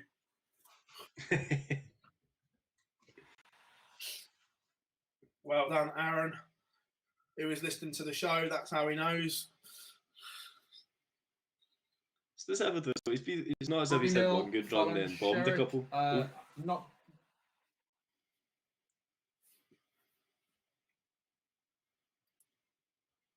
On you go, man. On you go. Share Sorry, I it, was saying 3-0 Sherwood. Not great game. Average wise, early on 72 versus 66, but I think Fallon's done enough today. But I guess, as we was talking about earlier with Barney, confidence that it would give someone like Fallon going on to win the event today, or that in the passing to stage 2, winning her last 8 game, I think it would give massive confidence down into Sunday. 100%. Completely with you.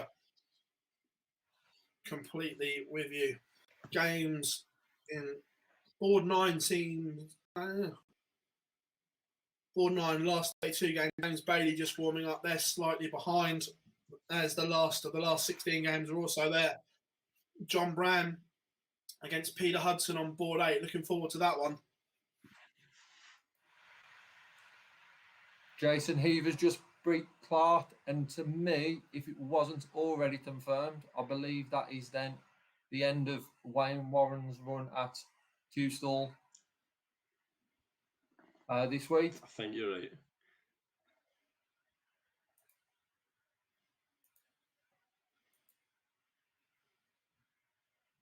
Which for me is a shame, considering the year we had last year. Obviously going on to win the reigning and defending BDL World Champion, but not having the year that a World Champion should have. Okay, I think we've forgotten. We've just been pointed out. We've did the same thing we did with the European thing. Like the 4 winners will still possibly, so there still might be a bit of hope for Richardson. If like the 4 semi-finalists come from above. So just looking at the UK, Wayne Warren drops his 5th below. So even if we have 4 winners within that, right, we'll still lose Wayne Warren, unfortunately. So Warren has gone. The BDO World Champion will not be going to stage 2. Great game developing over. Great game developing on board 4. Hopai Puhau against Shane McCurrick. It's 3-3 and gripping game this. Let's go and have a look at some stats.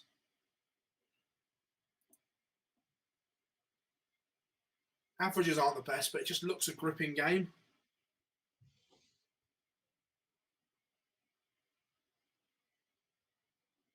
Same for me can probably be said about Painter and Mathers. I'm just having a look at that now. 3-1 Painter. And he's just come out with a 140. So a good start for Painter. Another one, we did see a really good run to the end today for the artist.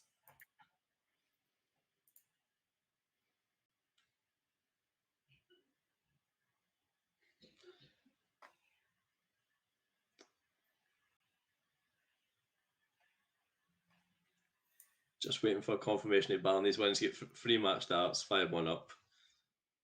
I'm expecting it to be over.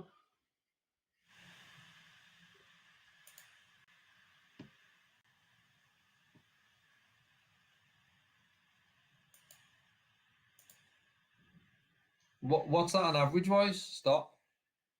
Barney? 84 against 62. So I don't know if you could argue.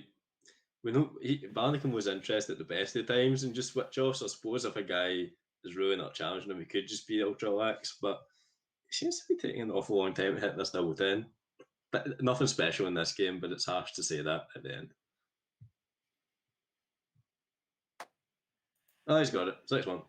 I've got Tom. Yeah, I was going to say, I've just got confirmation on mine, 6-1.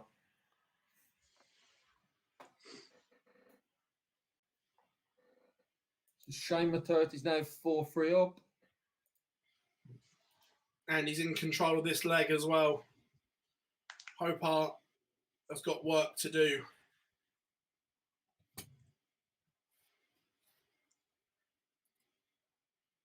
Just looking at the league table.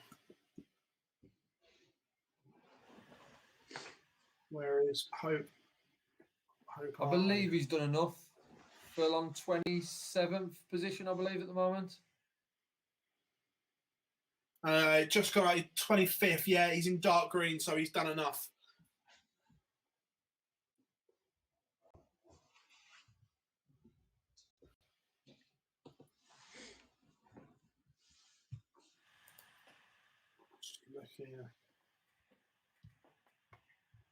Nico Kurtz's about to kick off in his last game against Nosta. I tell you what, looking at it, the hallowed 4 points may not be enough.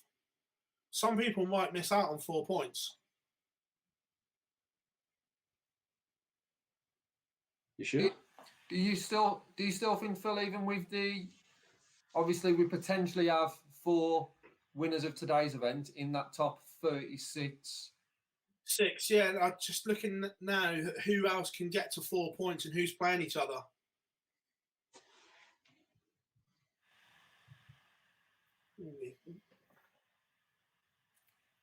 Fallon has just done 5-1 up against Calvin Hart, averaging around late 70s. And Tevin Painter is 4-2 up on Gordon Mathers. Some good numbers here. We're both in the 90s. Tevin Painter's done straight off of them with a 140. It seems like every time I look at that, Painter's put in another 140. I'm going to go to board 10 and do the closing stages of the Queen of the Palace.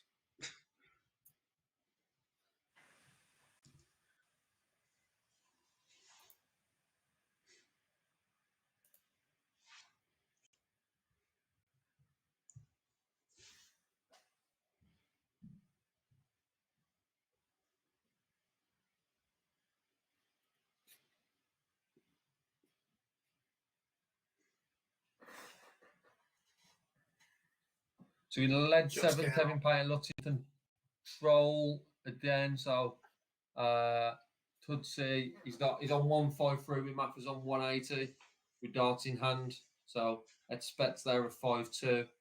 And Puha and Madert are 5-3, sorry. Madert Puha got a slight lead in this lead.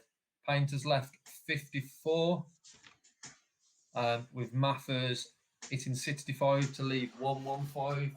Having Painter comes back to take out 54, which would then be a 5-2 lead. And misses 2 darts at tops. So Mathers comes back for 115. Looks like Calvin Hart is going to pull one back, but it would only be a hold of throw.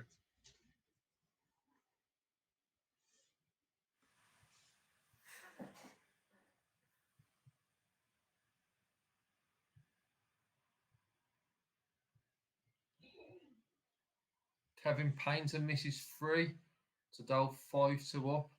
Mathers coming back for a 56.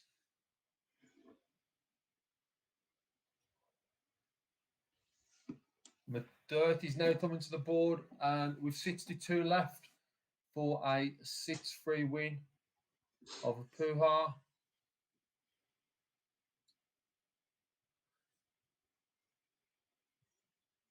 And Madert wins 6-3. So a very good run from Harper Puha today, which does enough to get him into stage 2, but not out at this stage, 6-3. And Tevin Painter's just took a 5-2 lead over Gordon Mathers.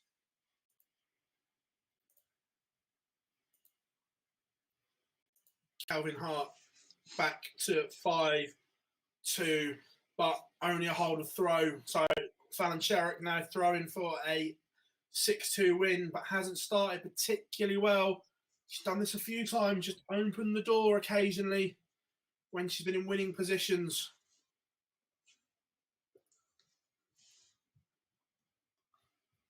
But responds. Always got over the line though.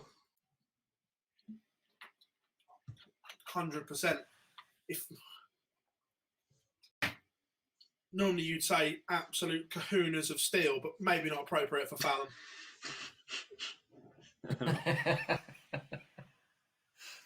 Just looking at a game warming up on board 4 in the UK. Graham Usher versus Ryan Holdorf. Ryan Holdorf is on 4, but with a big loss to come down. So not guaranteed just yet, but you would think would be safe. But Graham Usher's sitting on 3 points, towards the top end of those on 3 points, sitting in 38th place. So it could be a big down for Graham Husher to that place into stage 2, on Sunday. Fallon Sherrock 106 for the match. Throwing now. Can she produce some fireworks? Misses a match start by the look of it. Leaves 20. Kelvin Hart on 92. Can he break or get one of the breaks back? No is the answer. So Fallon Sherrock coming back, 3 darts in hand for the match and a 6-2 win. Only needs 1 dart. The march of Fallon Sherrock continues. She wins 6 legs to 2 against Kelvin Hart.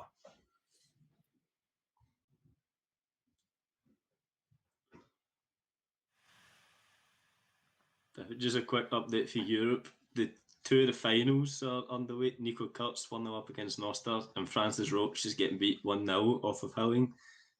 Barney's warming up against Belgian Neyens, and Van der Winkel plays here still a last 16 tie. It's 5-3 to Van der Winkel. Right, guys, let's as their finals, let's park UK Q School for a bit. Let's concentrate on what's going on in Germany, because they are obviously final places up for grabs.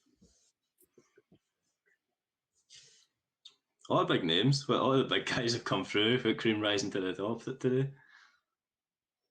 Yeah. Of course, one of the last 16 match. Van der Winkel won away as well.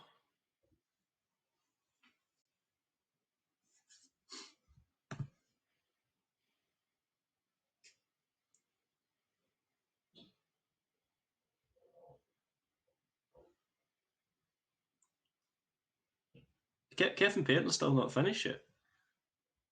No, so he's 5-3 up.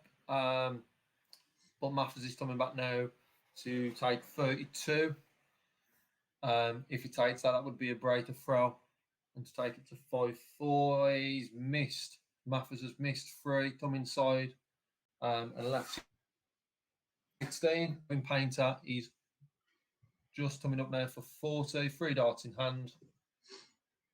4. And Kevin Painter, no store. So Mathers will be coming back to take this to potentially 5-4. And then I will be switching over to one in Germany. Mathers has now missed, got all the way down and left 1-1, the Madhouse. So Kevin Painter's coming back for tops for a 6-3 win.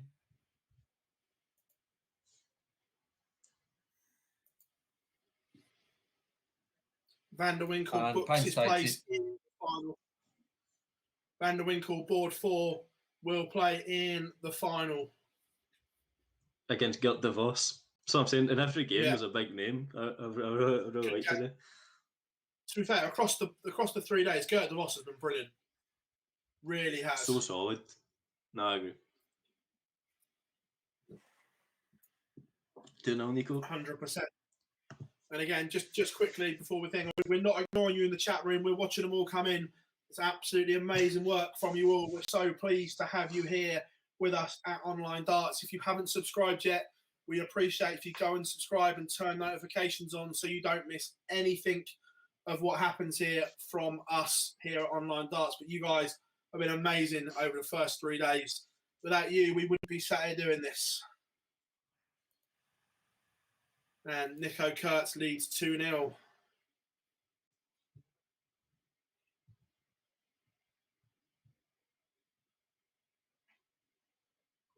Has Barney started yet, Start? No, not yet.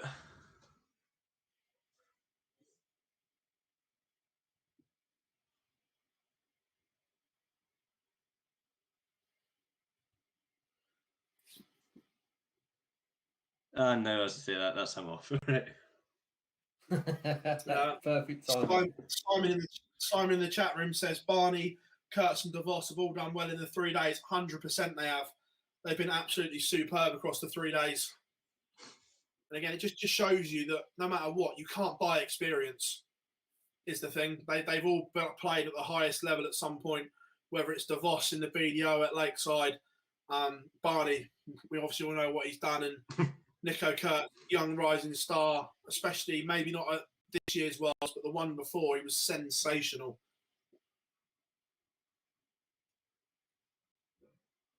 Did he not still miss? On you go, wee buddy. On you go, with. No, it's all I was going to say on that. And I think if you could have how you get to stage 2 for players who haven't had game time recently and game practice, I think you would have the run that they've had over these 3 days, having decent runs day 1 and day 2, and then potentially win day 3, set them up perfectly for stage 2. Was all I was just wanting to say for Barney, Ters, and the DeVos. Yeah. Nico Kurtz leads 2-1 on board 3. In Germany. Barney underway, and the last one on board 2 is just warming up now. Quick turnaround for Van der Winkel. But when you've just won a game, gentlemen, you won't care about that. Very true. And as I've said before, the game before that was as good as a bye. So I'm not giving him. He had his rest in that game. Yeah, it didn't take too much out of him. No. Didn't take too much out of him. Misstarts for the first way against Barney, and it's 1-0 Barney. Luca in the chat room. Have I missed anything in the last big hour? Fallon Sherrick doing bits. Kevin Painter on the charge in the UK, and we are now at final stages in Germany with Barney, Franz Rocha, Nico Kurtz, Gert de Vos, all in finals, the big names.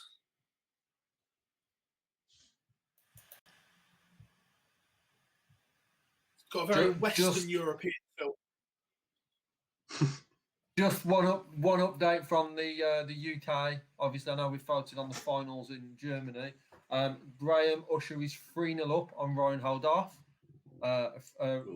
Graham Usher win would move him into 4 points, and a bad loss for Ryan Holdorf would knock him down, obviously, down on the difference. However, I believe he's done enough. But could be a big win here for Graham Usher with that 3-0 lead early on. And France Russia is behind 2-3-1 now. So he has work to do if he wants to win the day outright.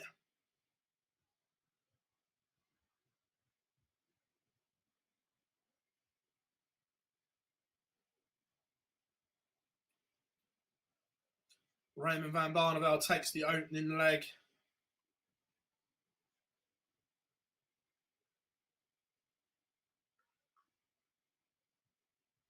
He was 3 darts to the second one as well.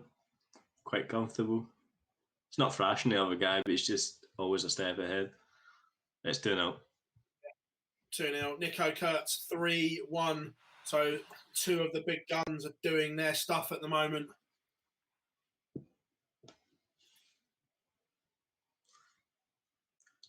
Over in the UK, Colleton's just won 6-3.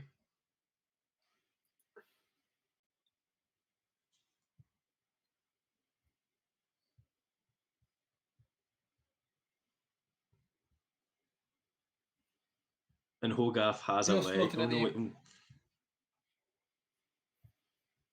Sorry, he said Hogarth had a leg, but it's just taking him off. No, it is 3-1. Hogarth does have a leg, so that should be him started. Yeah. 3-0 down, 3-1.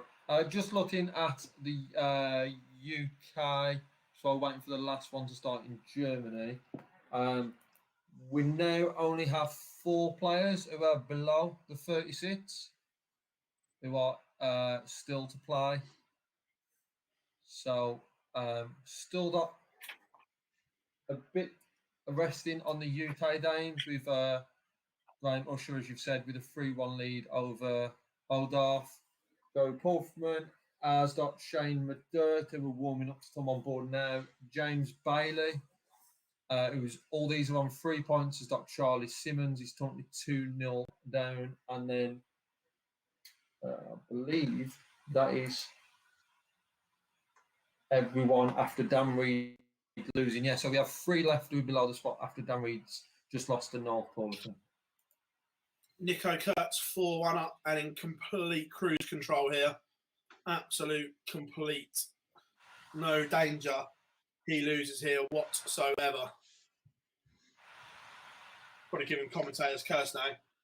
But But Nians has pulled one back against Barney. 2-1. And the same with Francis Rope. She now trails 3-2.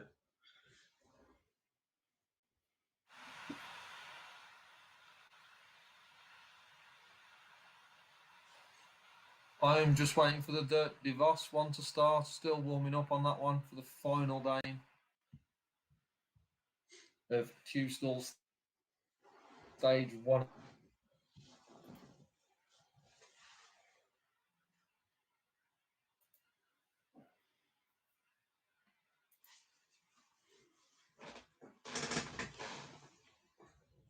so going to throw this over to the chat room. Genuine questions. Are you actually pleased to see Barney competing and it looks as if he wants to play again? Genuine question, because the last 18 months he just didn't want to play, but now it actually looks as if he wants to. So open up in the chat room.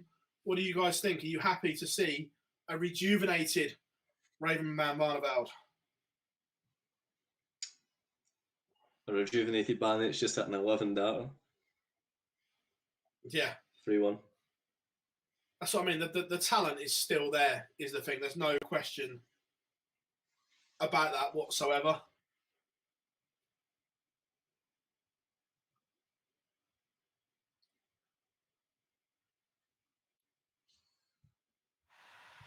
Here we go. This could be going 4-2, but it would only be a hold of throw. Is a hold of throw 4-2. Nico Kurtz now throwing for 5-2, potentially.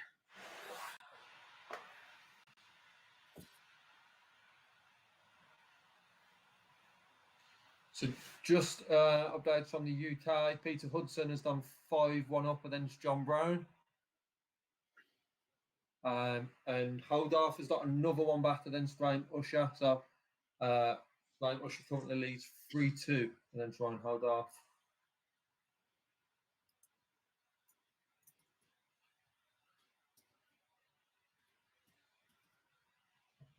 I've been joined in the chat room by none other than Gobby himself. Oh. See, I reckon it is like Harry Potter. When you say the word Voldemort, they know. When we say Barney, he knows. Alarm bells go off.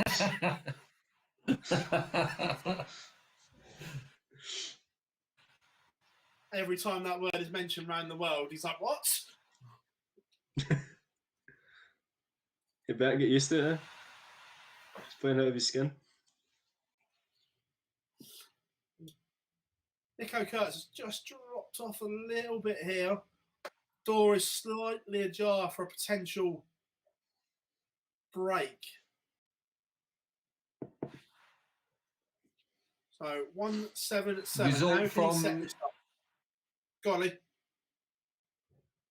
Just a result from UK. Pete Hudson wins 6-1 against Brown. So that puts him into the last 8. Huge break opportunity here. Takes that 101 finish, does Stephen Neuster. So we are back to 3-4 down on throw. Right, Barney's just went 4-1 up. But the bizarre thing about that leg is Nian's just scored 8 from 80. So the only thing I can think that happened is he tried to go treble 16, hit a big 8, and then tried to go double and put them both outside. And if that happens, it's an absolute head case.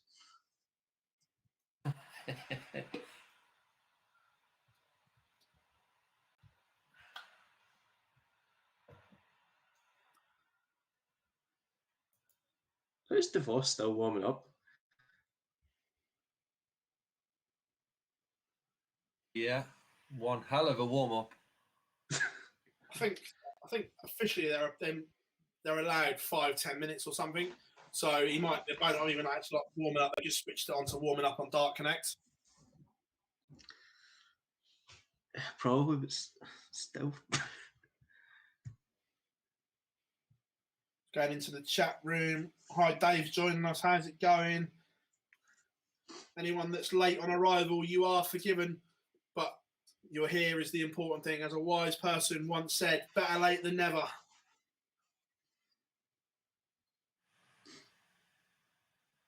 What's the reaction to looks Barney like- being like, other than Gob moaning as usual? A lot of people are happy to see him back. There's a few that aren't, but Nico Kurtz making hard work of this here. It's looking like after I give him the Kurtz and the kiss of death, it's going for each. Oh no, maybe not. He finds a massive 140 when he really, really needs it. 5-1 Barney, by the way. Nico There's Kurtz, not really much to say, but 46. this game's cruising. Yeah. Nico Kurtz takes out 46 for another break. Leads 5-3. Now throwing for an outright win and a place in stage 2. He's already got one on the order of merit, but we don't need to tell him that.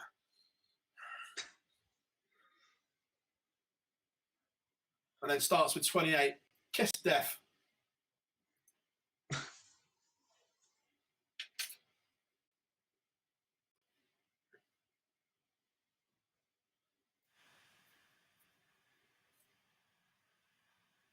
Soon as the majority of these finals are done, we of course will head back to Milton Keynes, but giving the finals the respect they deserve. Please keep an eye on anything big that happens in the UK. Yeah, so we just start in the big one around there, Usher and Holdorf. Usher's 4-3 up with Holdorf 32 coming to the board. Misses, leaves 16. Usher comes back for a bid-in for a 1-6-4. That'll give him a nice 5-3 lead. Just looking at the other ones, Shane Madert is 2-0 up against Joey Porferman. Charlie Simmons is 4-0 up on James Bailey. Jason Heaver is 4-3 up against David Warasti. And we've got Kevin Painter and Peter Hudson. What a name that to be. And just warming up on board 4 in the last 8 games. Again, just going to jump into the chat room. Yes, congratulations, Lendl. Good work, mate. Rapid 180. Good morning, mate. Barney missed the ball for the match from Jar. Yep.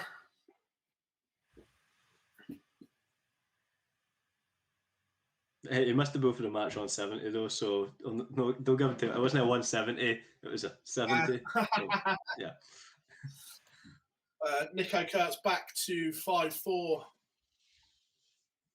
but scrappy cruising at one point, but now he's sort of almost switched off. But we'll stay here. I'll stay here till the end with you on this one.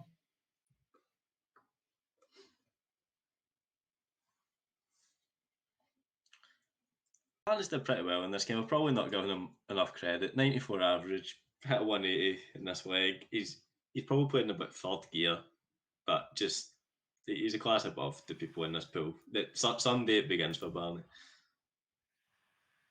Yeah.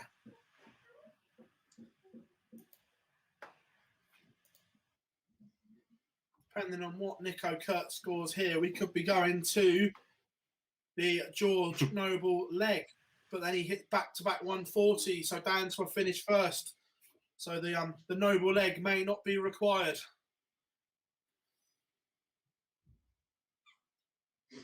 Advantage Kurtz. There we have it, ladies and gentlemen. Raymond van Barneveld, a 6-2 victor, and comes through. Congratulations to Barney.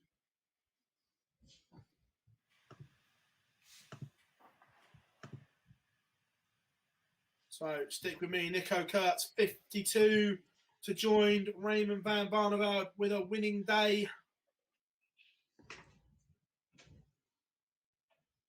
Misses it. Misses 2 match starts. Does Nico Kurtz. But his opponent, Stephen Neuster, back on 98. And he misses darts as well. So Nico Kurtz comes back. 3 darts in hand for the victory. And he's fluffed his lines. He's gone round the houses. 5 left. We could be getting the noble leg.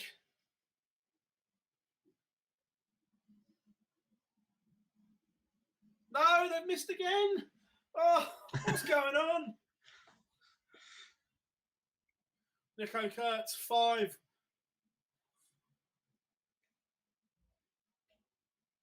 Can he get over the line this time?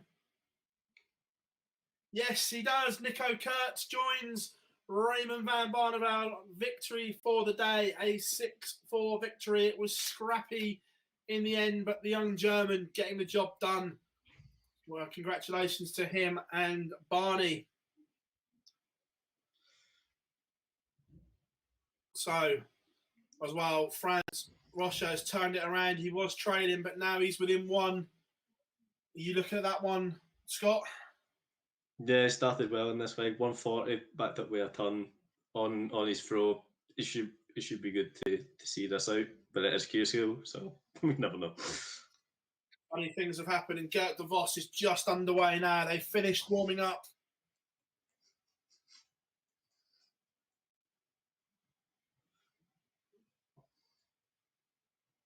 I'm expecting 95 averages at least from that Gert de Vos game and the amount of time they had. If it's anything less, honest to God.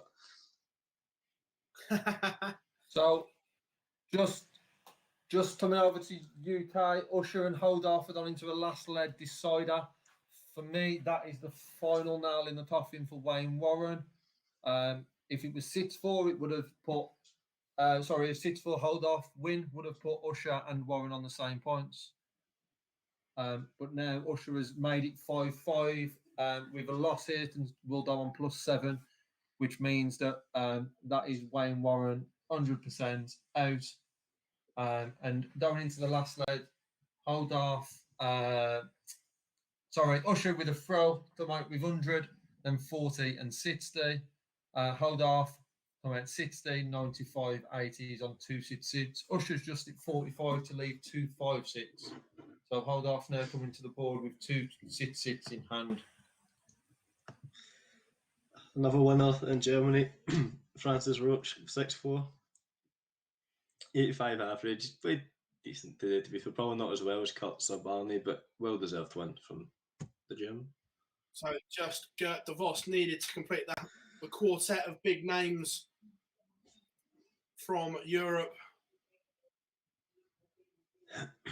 There he is. He's in the chat room. George Noble has dropped just a comment in the chat room, ladies and gentlemen. Welcome along, George.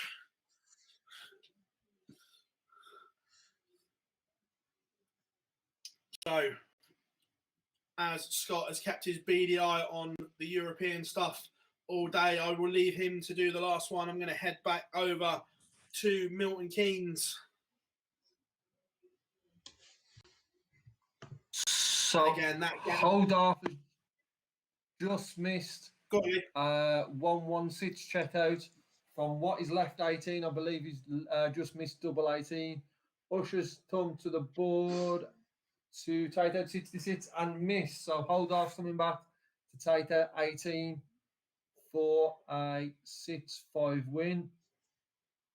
And he does it. So that Holdorf was already confirmed, but then moves him up the board. Usher leaves him on 3 points, but with a +7. So could be very interesting. I believe would have done enough, would take 2 big results elsewhere to knock him out. But that one led to go to 5-5 was the difference.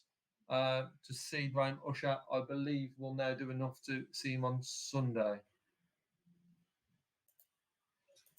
Just looking, someone's just dropped me something. I'm just going to look at it here.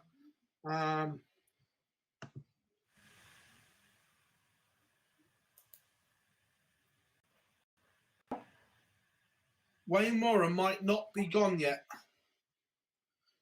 So, permutations. Lee, if I say them to you, you can have a look at it. So it says, does he not qualify if the winners are taken off the order of merit if Joey Pafferman and Bailey lose?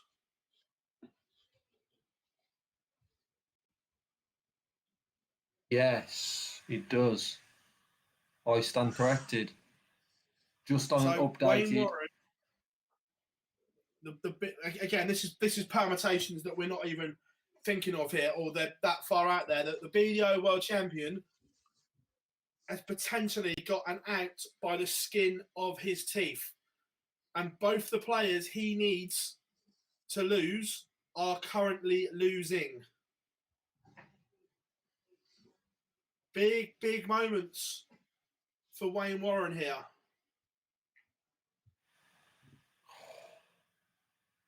Big moments. Medert has just won 6-0, so that is one. So that's one that ticks off for Wayne Warren. James Bailey is currently 4-3. Is this Glenn Durrant all over again? Is it? We all know that Glenn got a bit squeaky and got in by the skin of his teeth at Q School. Now, could Wayne Warren be doing exactly the same thing? We will keep you up to date. But again, I can't wait for Board 4 in Milton Keynes to start. Painter against Hudson. Both have been absolutely outstanding today. But I'm going to go to Board 9 and keep you up to date on James Bailey, because this is the result that Wayne Warren will be looking at. Just quickly back to Europe for the final. Van der Winkel was actually winning 2-0 in the final. And for a man who was a win away from not even qualifying for the next stage, like in the last 32 stage, this is pretty impressive. So 2-0 Van der Winkel against DeVos. Welcoming Rapid Ricky Evans to the chat as well. They're all dropping in. We've got the Noble, we've got Rapid.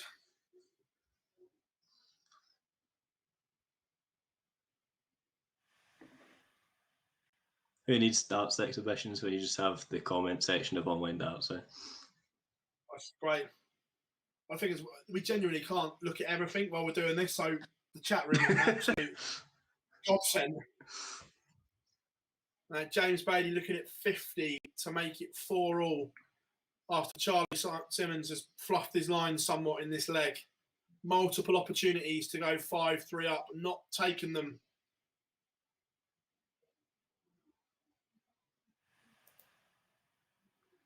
Patrick's just said not correct. Warren has a lower average. Have the PDC actually confirmed that if they're level, are we going to averages?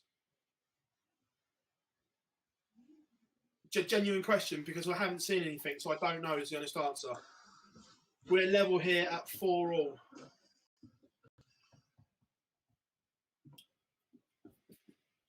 You would have to. There's no other way, is there?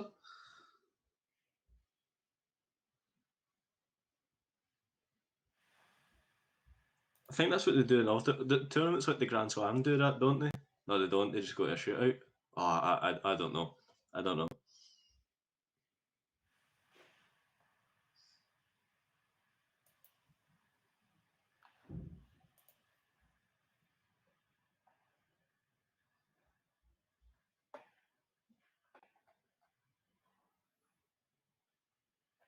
Just trying to find out.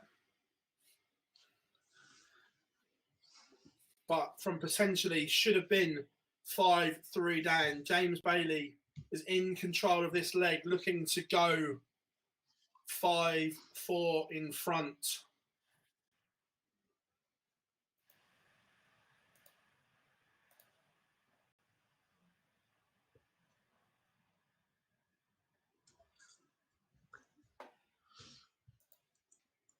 It's all going on. How's the other final in Niedernhausen looking, Scott?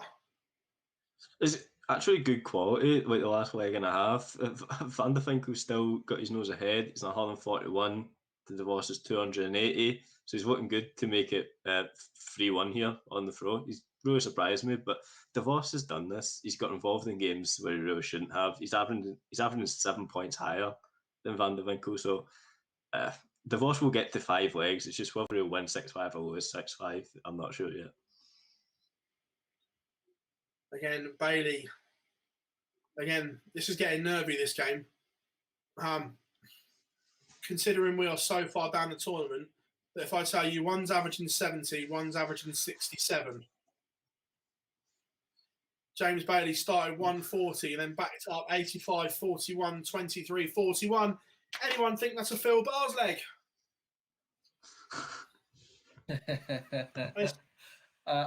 But it's like I'm playing golf. Don't start him off. Simmons has gone 45, 59, 41, 40, 58. One for Sky Sports Gold here. Oh, that's painful. I've just crossed over to the first final 8 game of Painter and Hudson. Hudson has got a 1-0 lead, a bit of a scrappy lead, but come out a lot better, and quality-wise seems a lot better than Mr. Bars, with Hudson leaving 164 after 9 and Painter leaving 205.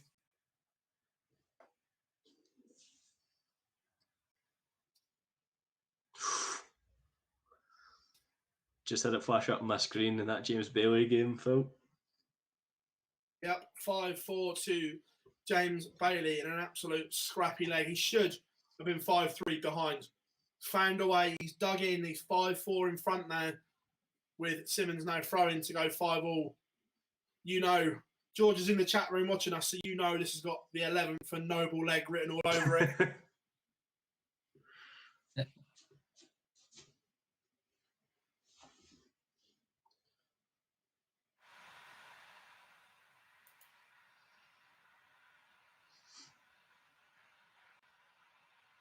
Again, not sure if it is the Peter Wright, but we've got Peter Wright in the chat room. It's great to see you, even if you are real or not real. Pleasure to have anyone along in the chat room.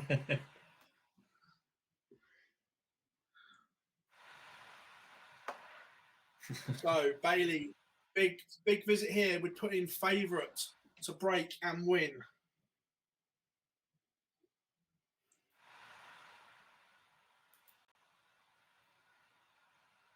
He's left a bogey number, but he still hit 2 treble visit, 135 to leave 169.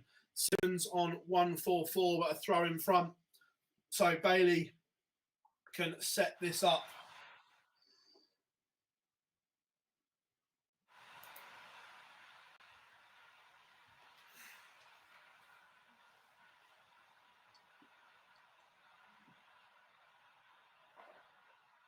Yeah, 3-2 Van der Vinkel in this one.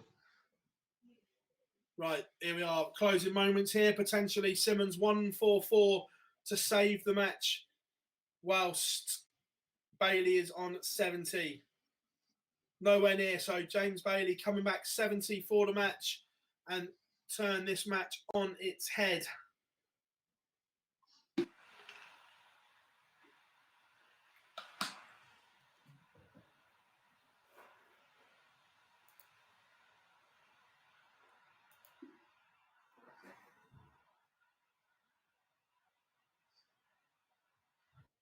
Class Connect's gone for a break. Oh, he's bust. He's bust 70. Absolute scenes. Or has he? No, he hasn't. He's taken out Dark Connect's right. Up to everyone scoring without a bust. James Bailey over the line. 6-4. Not the best of games, has to be said, but has got the job done. And that makes a hell of a difference. Does that take the complications out and things like that? That's just when Warren is out? I don't know. We'll confirm shortly. Right. I believe it brings more. I believe it brings more computations instead of less, as it moves another person onto 4 points. And then obviously we've got the split of quite a few on 3. So I think it might add to computations instead of reducing them. Right. I'm just reading off Darts Connect. I'm sorry, off Darts Rankings, as most of you are. Darts Rankings has got the 39 spaces locked now, but obviously 4 have got to come off of that because 4 are going to win a space outright.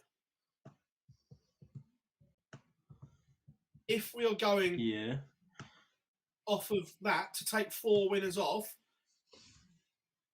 Wayne Warren is currently going to be in. But don't hold me to that. I'm just going off what I'm looking at on Darts Rankings. I'm sure someone in the chat room here will confirm for us in a second. But the 39 places are locked. But 4 are going to win a tour card, win a place in Stage 2 today. So, leg difference. I think Wayne Warren is in. I think.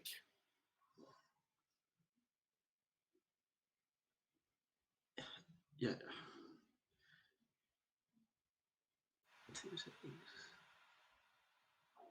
You've got 3 of them all on +6, but you've got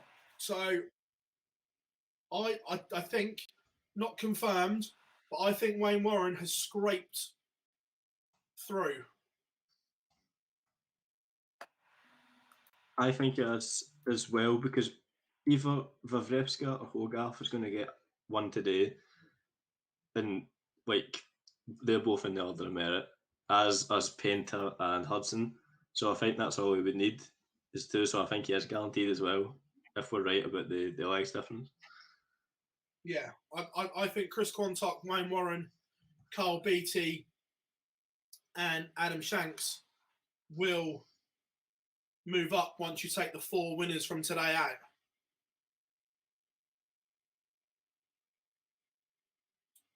I think so as well. After the next round, it will be more likely. It's 4-3 to Van der Winkel as well. By the way, I know we've been sort of quite sidetracked, but just try to work this out as well. We'll worry about that afterwards. Let's get back to business. Let's get back to calling in results and letting everyone know what is going on. And look, if James Bailey plays like he did in the last game, he's going to get absolutely towelled by Fallon Sherrick. Yeah, well, the pattern of the Fallon Sherrick game is thrash the guy 4-0, then completely go off the boil 4-2, win the game.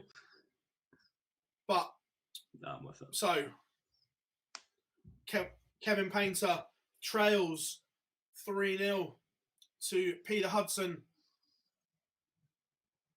in the first. I've been watching that one, Phil, and not much to shout about really. Hudson averaging late 70s, Painter early 70s. Not much of a final in regards to numbers, but Hudson just seems to be doing enough. Hopefully, one back here for Painter. Yeah.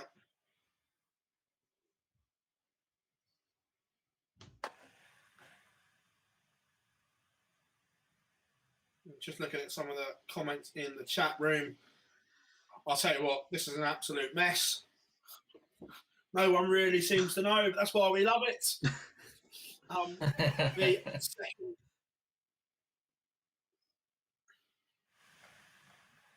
5-3 Van der Winkel. Gob's just messaged me in WhatsApp.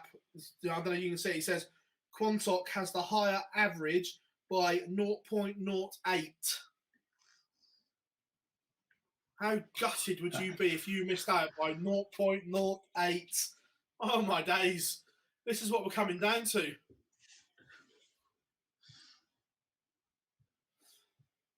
Second final is also underway. Go on, Lee. All I was going to say, just looking at that though, and if it drops down to the people on 3 points and you're looking around the +6, +4, it does Osborne and Cameron Menzies, who is sitting on 3 points. And obviously, we all know the story of his day one story. How big could that be? Having a wart over there, if he was to play that game and that 5 lads all win it, he would have been down through to Sunday. Madness.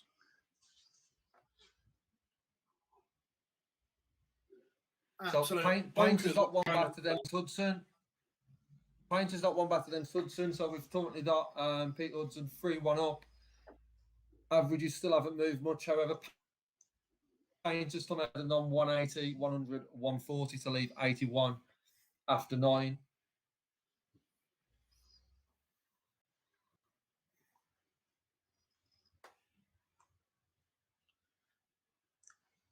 The Vos Van der Winkel's actually been a good game. They're both averaging in mid-80s, but they've been a good match for each other actually. 5-3 to Van der Winkel, but De Vos has the throw here to go back 5-4. Right, confirmed. Wayne Warren has gone. Wayne Warren loses out by 0.08 on the average because they're level on leg difference. Wow. I don't know, it's just pain.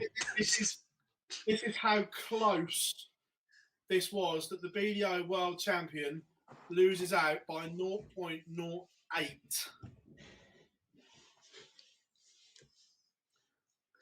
However, ladies and gentlemen, you are forgetting one important thing, that rule number 1 also has to be considered. If you're in the know, you know.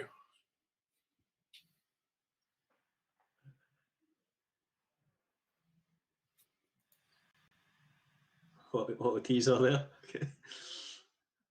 If you know, you know. If George is watching, he knows what rule number 1 is.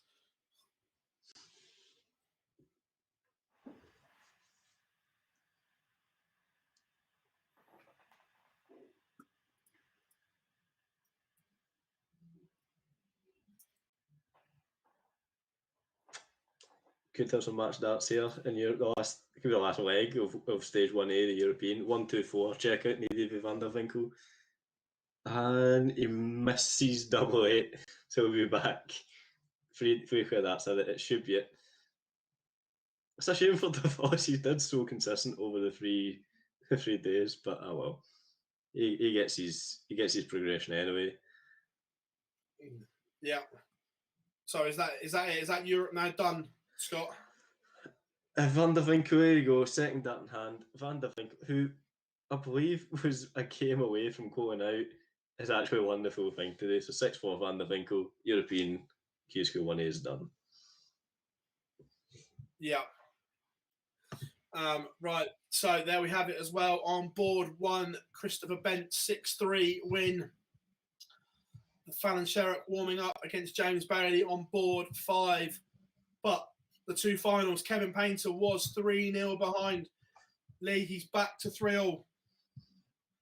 Yeah, he's come out absolutely flying, these 3 lads. So he's left a 2-dart finish after 9 darts in 2 of those 3. In this lead, he's come out of them 140, 100. So he stepped it up a gear or 2 and looks to be in the ascendancy. Pete Hudson hasn't really moved from around the late 70s. What's on there? Sorry, 81 is on there, but Painter 140, 100, 100 this lead. Hudson 60, 60. Painter's in control after a very, very slow start. Yeah.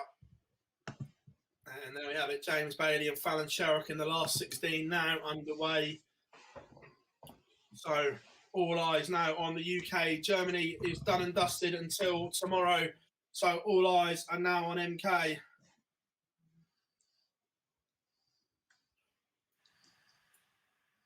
And again, the third final on board 1, warming up as we speak. Obviously, the last one is still a game behind some of the boards. Kevin Painter has just took out 110 to go 4-3 in front against Peter Hudson.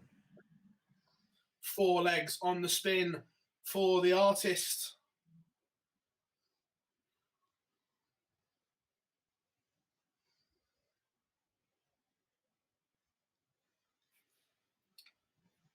Again, Ryan Hogarth, 1 leg all, with as we found out from the chat room yesterday, against David Wazza. That's the only reason I've not really been speaking about. I've been watching this game, but I've been afraid to say his name. So thank you. I'll go for that. 2-1 Hogarth now. Yeah, Hogarth in front. Again, it'd be some day for Kevin Painter, wouldn't it? He would have deserved it. Some of the names he's pulled. Yeah. All of the names he's pulled. Yeah. This is the thing about a random draw. It's that there's no protection, which is great. Leave your reputation at the door, gentlemen. Let's go and have a look at the early stages of Fallon Sherrick. She's in front on the Bailey throw here. And again, Bailey, not quite sure what's going on here because he was poor average-wise, but managed to get away with it. And he's poor average-wise again here so far in the opening leg. I'll tell you what's on in a second. Painter's done 4 Bailey after 15 up with a 13. Only down to 200. Fallon Sherrick tees up 72. She will be back. And we all know she'll be going treble 12 for double 18. Don't need Darts Connect to tell us that.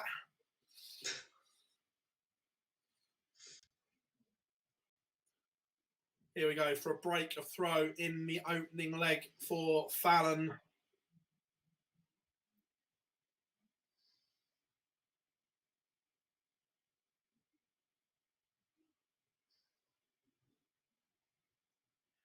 Misses 24 if she comes back. James Bailey on 115 for a scruffy hold of throw.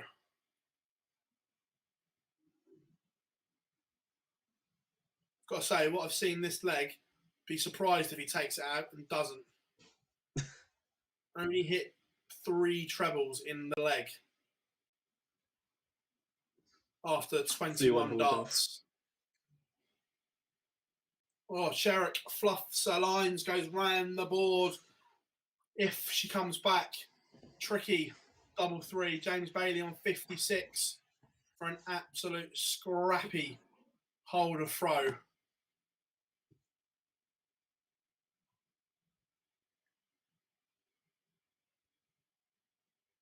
And again, he fluffs his lines. Sherrick coming back. 8th visit to the board. And Sherrick breaks throw. Not one for Sky Sports, that's for sure. But Sherrick takes a 1-0 lead.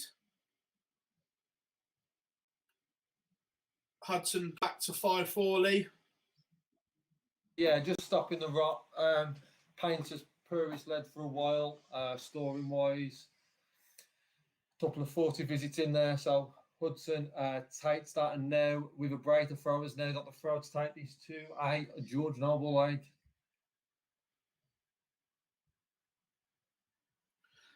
Juanita says, think that fatigue could be getting to them. Yeah, quite possibly, Juanita, but all I'd say to that is if you're going to win your tour card, you need to be mentally, physically ready for these challenges. If you're not, you're going to get found out like they are at the moment.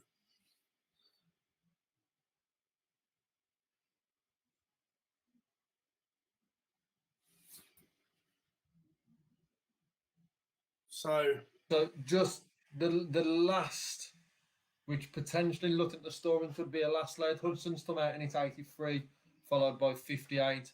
Painter 140 and 135. So after a poor lead in the 9th, seems to have done his storing back. Hudson's just it to 100 to leave 260. Kevin Painter 180. So Painter leaves 46 after 9. It looks like Painter's going to do it. So call it in for us. We'll stay with you in this final. So Hudson, it's 60 to leave 200. Painter, 3 darts in hand, 46. Can he do it in 11? He can't do it in 12. So 14, 2 missed darts at double 16, leaves 32. He will be coming back to the board with Hudson on 200. Hudson not had a great scoring lead, continues with a 60 to leave 140. Kevin Painter comes back once again to see if he can wrap this up and complete a fantastic day, which he does. So that's Kevin Painter with a 14 dart lead, finishes with an average of 91. And I think to put that into how well he's played in the last 7 leads, he was 3-0 down, averaging 71.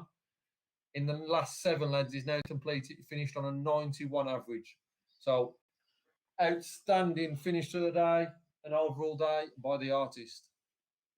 Congratulations to Kevin Painter, back in the proverbial winner's circle, but he qualifies for stage 2 as a winner. We're going to have a quick break, ladies and gentlemen. We'll be back with you in 20 seconds or so.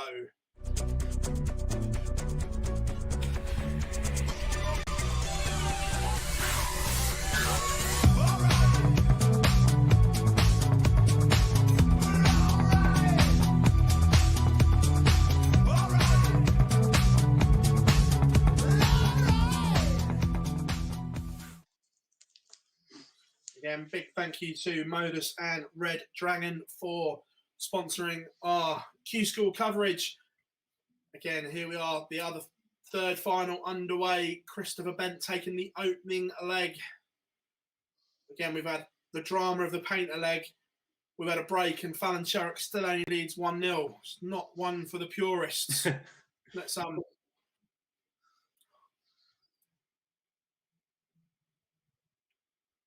So I'm going to get the first warm-up. Double 10 for a 2-0 lead.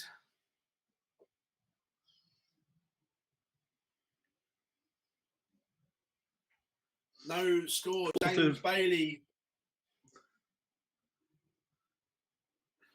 I was going to say 4-2 Ryan Hogarth. This, I don't know because I'm not watching the Fallon Sherrock game. I doubt it's worse than this. This is really I think they've just got to that stage in the day. They've got to really the next stage. There's not that intensity there. Both 79, which isn't the worst, but no one's really challenging the opposition's legs. 4-2 Hogarth. Where has James Bailey taken out a 113 finish from? He's absolutely gone to the lockout and pulled that from absolutely nowhere, because that was a horrendous leg. Fallon Sherrock will be kicking herself. She should be 2-0 up and cruising, and Bailey's gone to the well and pulled the jackpot out. He literally can't hit a treble scoring. He started off 44.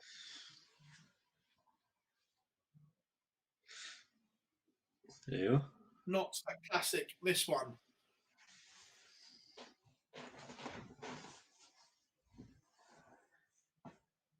Again, in the chat room so far today, what games have you enjoyed the most? Who have you enjoyed performance-wise today in the chat room? Let us all know.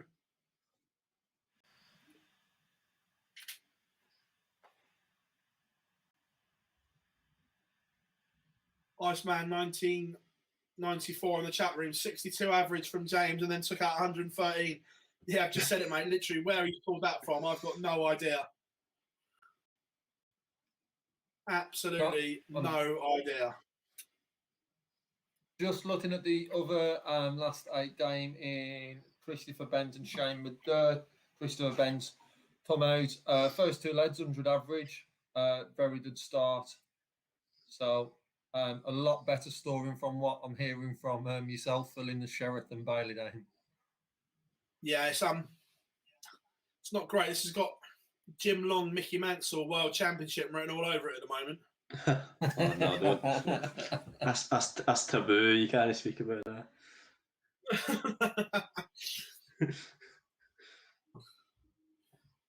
Just looking at Hogarth in 1. It was a really good leg, to be fair, to go 5-2 up. It was a 140 and then a 134, so I can't complain about that one.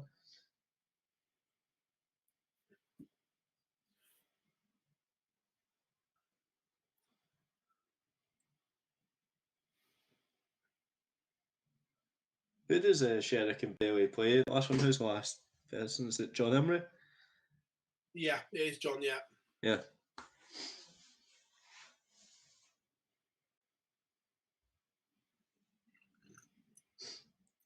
Literally, James Bailey's going for the leg of the dog and duck. 44, 60, 70, 60, 59.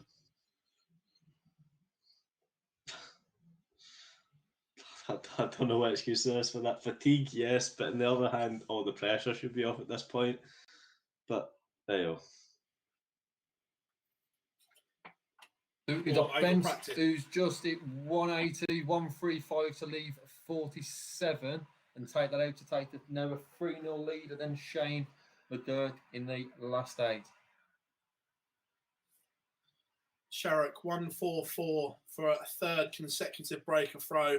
And again, it's not happening for the Queen at the moment either.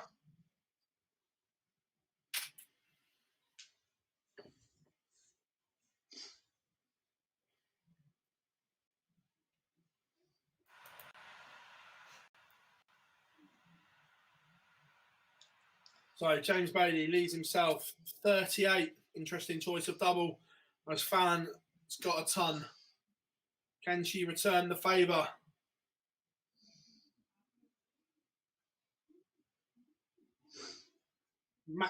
Leg darts missed Fallon Sherrick.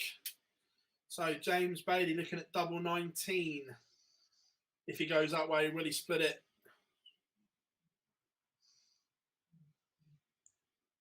Leaves himself 31, 7 scored. No words. Fallon Sherrick, 20 for another break.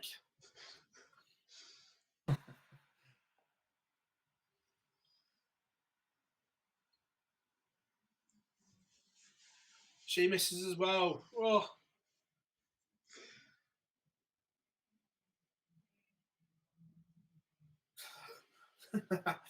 Iceman in the comments, absolutely.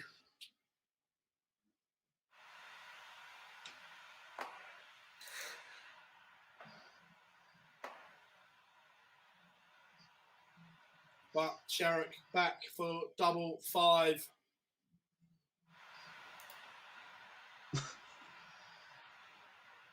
Last starting hand, Fallon Sherrick breaks to lead 2-1. How are we looking around the boards, guys, on the 2 finals that are kicking on? Over on board 1, Christopher Bent is now 4-0 up, averaging 104. I'm not quite sure where this has come from him, considering I believe he's averaged 18 every day today, 190. But we've currently got an 104 average, and Tom flying out the box in this one with a 134. And mine's has just finished. Wonderful 116 checkout with Hogarth, and we have a Scottish winner, which is always nice to see. 6-3 Hogarth. It was slightly better than Wazza during that game. As I say, what's the averages? 81 compared to 83. There wasn't much in it, but yeah, Hogarth deserved winner. I like to say. There we have it. Congratulations to Ryan Hogarth. Again, 2 finals down, 1 in progress and 1 to come.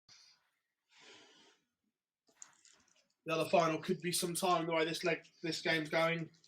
So I'd go and get the kettle on while you can.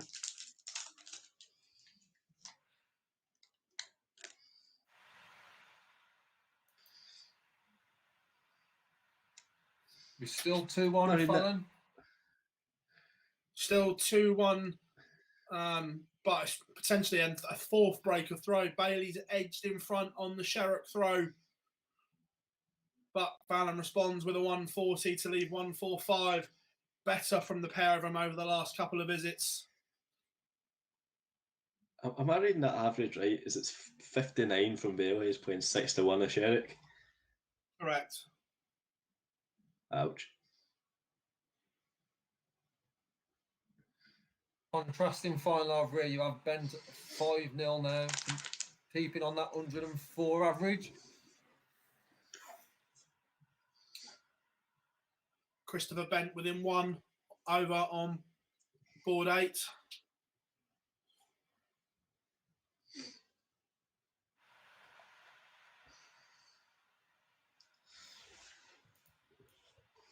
Again, it's getting down to the nitty-gritty. James Bailey, 139 to leave 70. Sherrick, 104.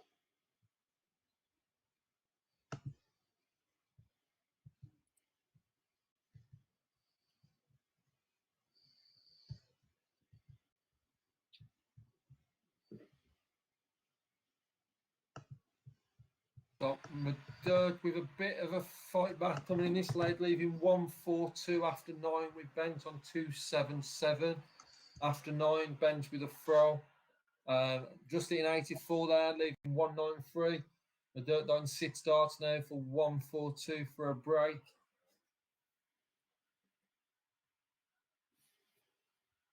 Sherrick leaves 40. Bailey on 70. Can he break back? If he does, that'll be 4 breaks a throw in a row. No one wants to hold here. No, misses. Sherrick coming back, tops for daylight and a 2-leg lead for the first time. And more importantly, a hold of throw. If she can get over the line, and she does, second dart, Fallon Sherrick leads 3-1. First hold of throw in the game. James Bailey with it all to do.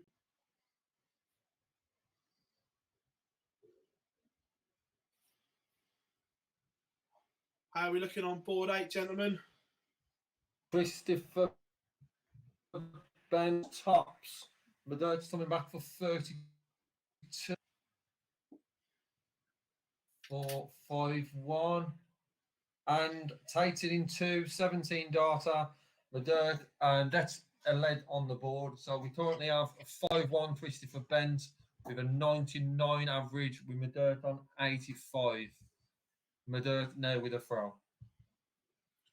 Fallon Sherrick, welcome to the ball. Bailey kicks off 30. Sherrick bangs in a 180. So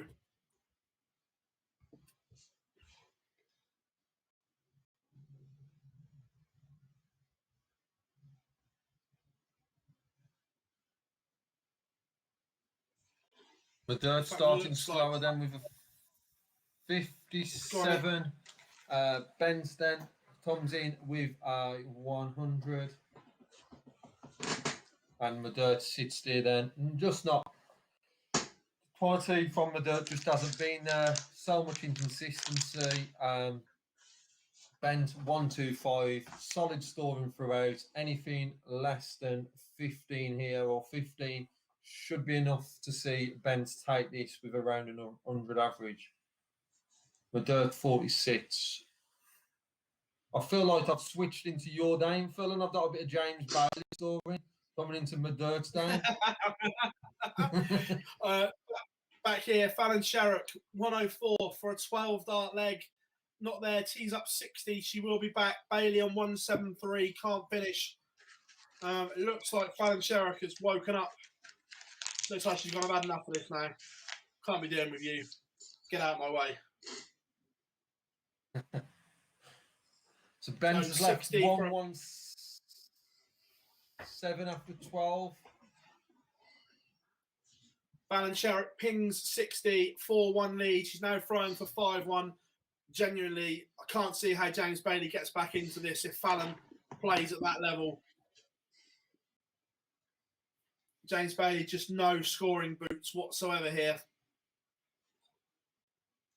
Christopher Benz takes out 117 for a 6-1 win and a 15 darter.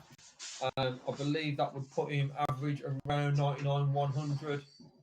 So saved the best till last for Christopher Bent with that 6-1 win over Shane McDurk. There we have it, ladies and gentlemen. 3 of the 4 winners in the UK. Christopher Bent, the latest, joining Ryan Hogarth and the artist Kevin Painter. 1 to go. It is. Just looking now.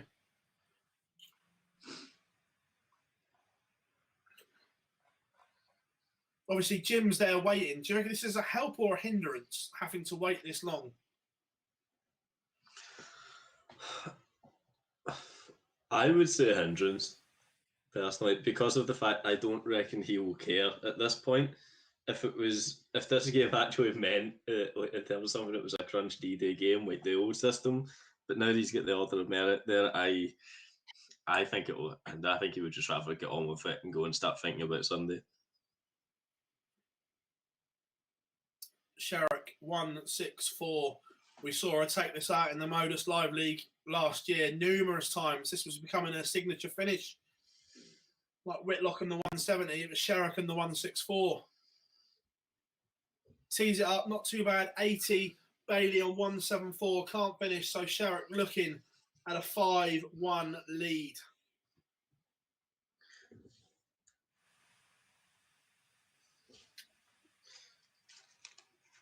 Here we go, 80 points to go within one of the final. Misses a couple of darts to win the leg, double 5 if she comes back. James Bailey 134. I'd like to think she'll be back unless he can find another Harry Potter spell from somewhere.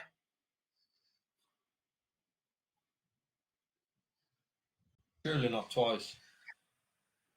No, it cannot. So Sherrick coming back at 10 and a 5-1 lead. Game in one. Sherrick within one of the final. So, gentlemen, looking forward. Obviously, stage 1B starts tomorrow. Excited for the new crop? Obviously, it's all about one country or one area for me. That's the North American boys starting to come into it. So they're the main ones I want to see. Plus throw in Alan Norris, and it's a good 3 days. Yeah, I must admit, I'm looking forward to Baggish and Campbell, especially Lee. Yeah, I was just about to add on to that from start that Baggish, after what we've seen in the Worlds, to see how he performs in this. I believe, from what I've seen on his social media, he's been over here since about early mid-Jan, maybe. Yeah, he come over early to get the quarantine done, get jet lag out of the way.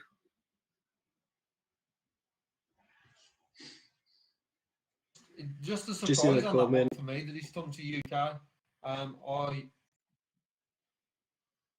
Baggish is in the UK one because he came over in plenty of time and getting time. Matt Campbell and I think Lauby have gone to Germany. They switched last minute because of the quarantine issues.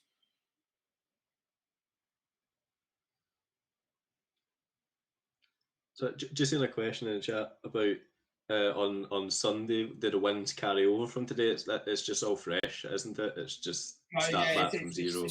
It's all reset. 128.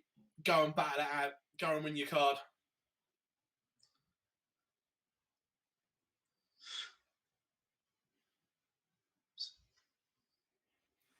So here we are. This leg. Bailey 144, Sherrick 160. This is on the Bailey throw, so it's not huge. Only hits 32. So Fallon Sherrick 160. Can it go?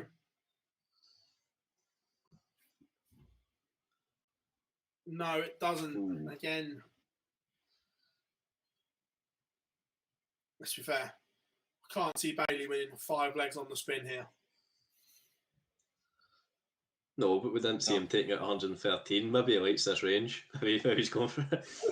Yeah. No, so Fallon Sherrick 102 for a place in the final.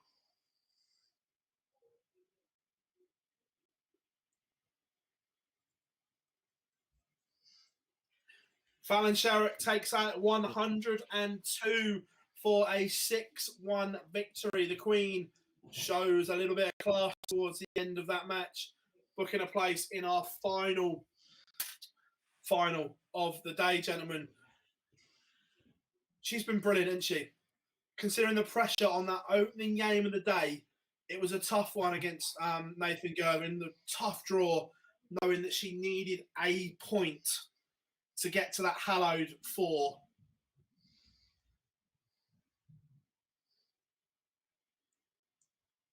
Yeah, no, it was perfect. And did it go? Yeah, it went to the last wide decider, didn't it? Or was it 6-4? No, it went all the way. So yeah, to go to the well against, for me, I think he was sitting third in order of merit before he went to it. So yeah, no one can question her bottle, no one can question her talent. So it's just all of a case of, can she get a wee bit of luck over the weekend to get her through? She's been fantastic. Yeah, 100%. And let's be fair, Lee, once she's in that, now she's in that 1-2-8, you wouldn't write her off, would you, joining Lisa Ashton as the second female on tour permanently? Yeah, not at all. And I think one thing for me is that the pressure of last year potentially could have had an impact on her not getting her to hard.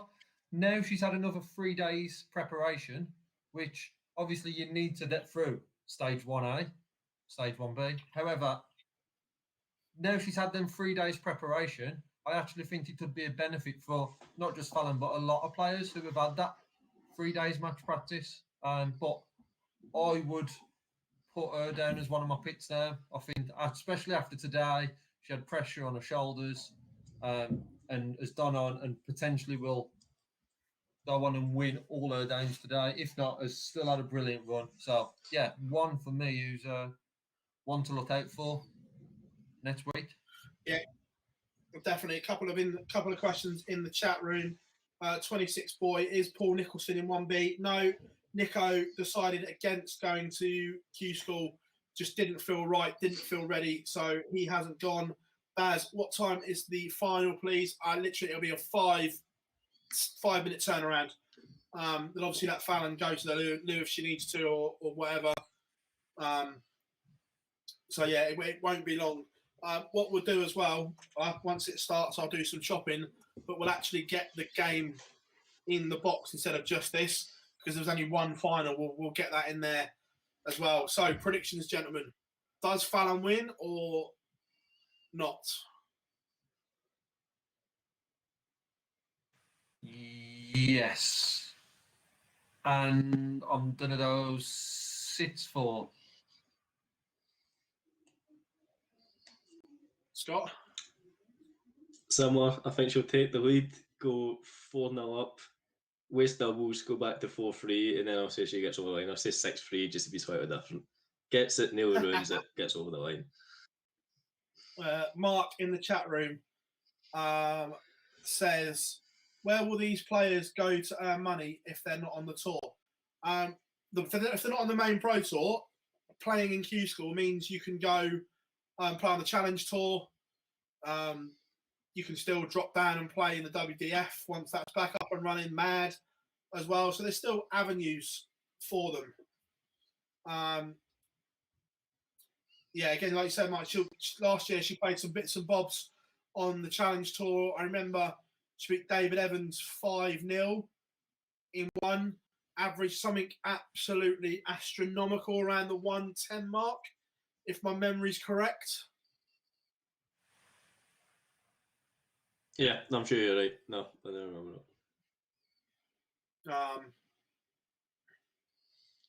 It's just a shame about the exhibition scene. I don't think the Fallon hype is over by any stretch, especially if she gets the card. But just from the financial sort of thing, can you imagine the money you could get from an exhibition with Fallon Sherrick at these times? You've only got to see through search engines and things like that. But Fallon Sherrick is arguably, she's still more marketable and more searched than probably 8 of the top 10. There's probably only 2 that are in search engine searches and more than her still. So yeah, 100%. The hype and everything is still there, and everything like that.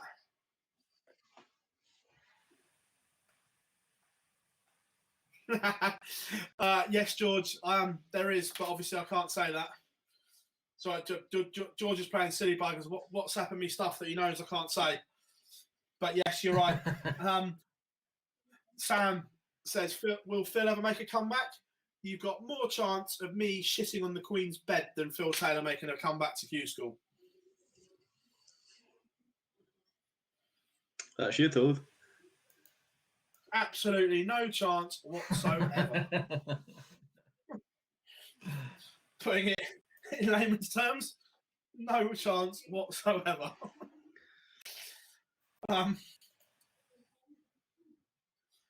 Iceman is here. Said she knew that she only needed a point last night. Yes, correct. She did know, and he's also put having a tour card will massively benefit her career. 100%. It massively benefits anyone's career being on that 128. Hi Daniel, welcome back. Derek, yeah, 110 it was.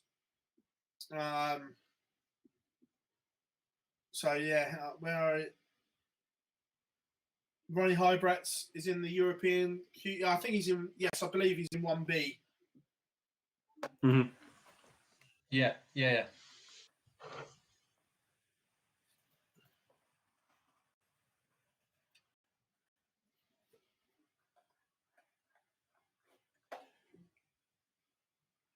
A couple of people joining us late. Barney has qualified for stage 2. Everyone, he won his. He was already there on the order of merit, but he played today, and he was one of the winners today. Played some great stuff all the way through. So yeah, Barney there. Right, the Fallon game is warming up. We're going to take a quick 20-second ad break, and then we're going to get you ready for this final.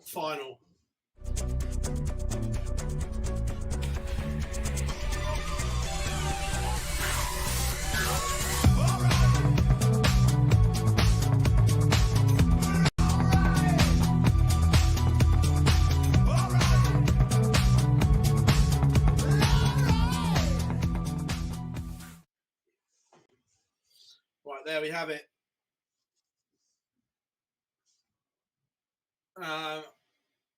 Fallon warming up against John Imrie. We'll see how long these take to warm up. Honest to God, still not over. Get the boss.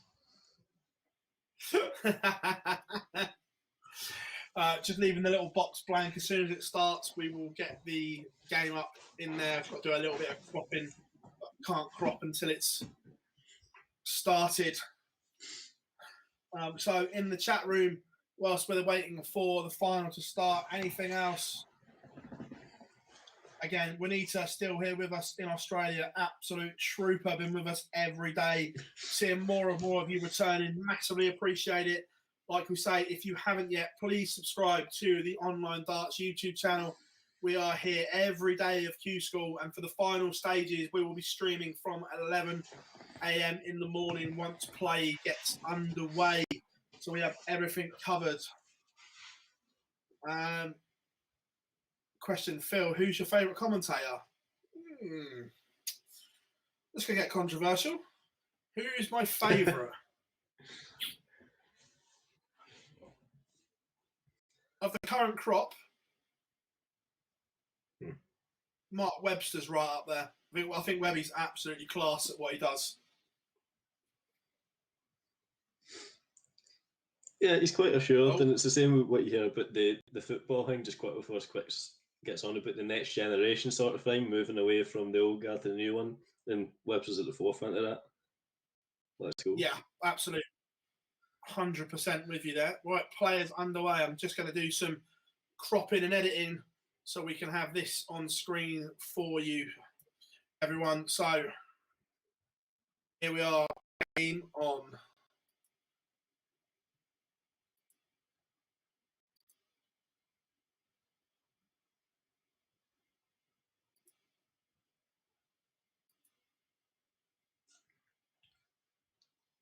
Seen someone asking if the final stage will be live streamed. That's pretty much a no, isn't it?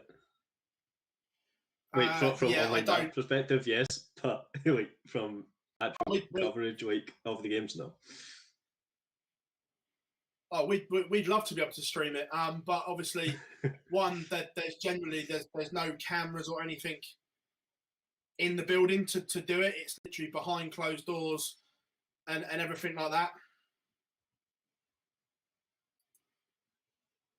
So, yeah, you can't, unfortunately.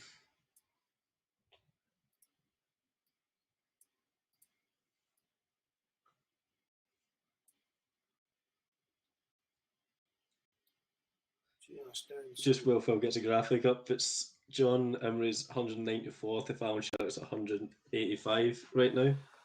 That's the points left, that's not the averages. Yeah, I'm just doing some work, guys, don't worry. So you can see it on the screen. But because it's a different shape to what we have for everything else, I've got to do a little bit of jiggery pokery with it. But with you in a second. Don't worry about that. This game 1-0 Imrie. Was that, I think it was a 17 data? I think it's that not bad for a man who's waited about half an hour to play.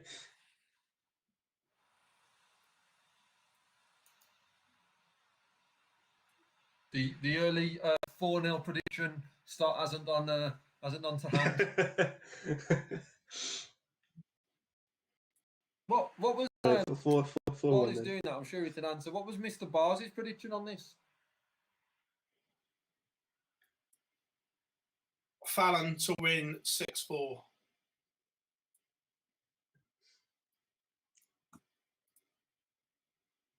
Says confidently. Not a great To be fair, you start all know from I was going to go Fallon. Just wanted to hear it, Phil. Just wanted to hear it. There we go. And there we have it. Graphic is up for you. We've cropped it.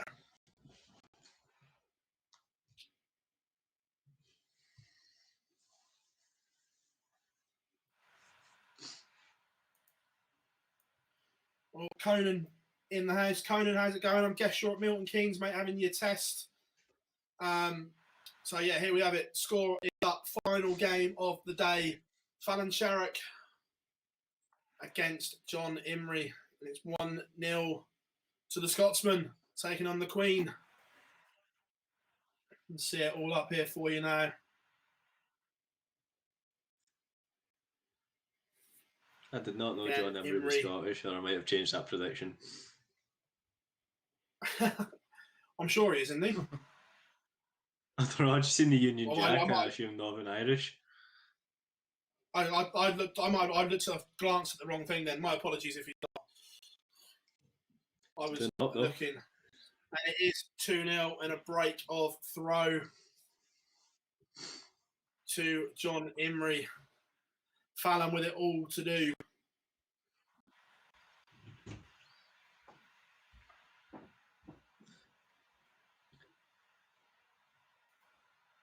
Do you know, on the flip side, like, if you look at it from John Imrie's perspective, winning this is ideal, but like just beating Fallon Sherrick would give you like a massive boost to say that you could mix it with someone well known, just like the guys that beaten Barney. This could be a good scalp for his confidence as well. Yeah, 100%. Conan in the chat, not until Saturday, mate. Fair play, mate, fair play. Hope preparation has gone well for you, mate.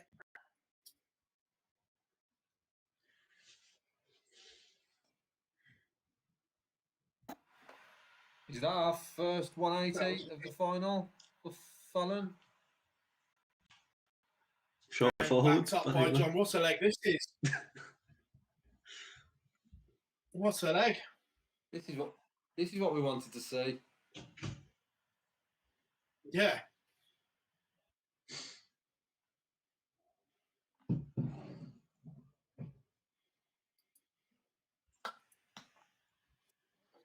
A couple of people asking about John Imrie. If I'm being honest, don't really know a lot about him. Just having a quick glance around, and there isn't an awful lot of information about him. So I don't know what he's done, if I'm being brutally honest.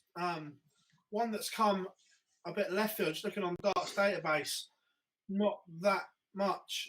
Oh yeah, look, he's playing some fabulous stuff here. He can obviously play, but just one that's come through kind of unknown. Just looking at it, plays for Cambridgeshire by a bit. No, first. I bet you got my prediction right, just a complete wrong way about, so hopefully. Yeah. 54 years of age as well. So again, showing that it's not all about the young guns. These you can teach old dogs new tricks.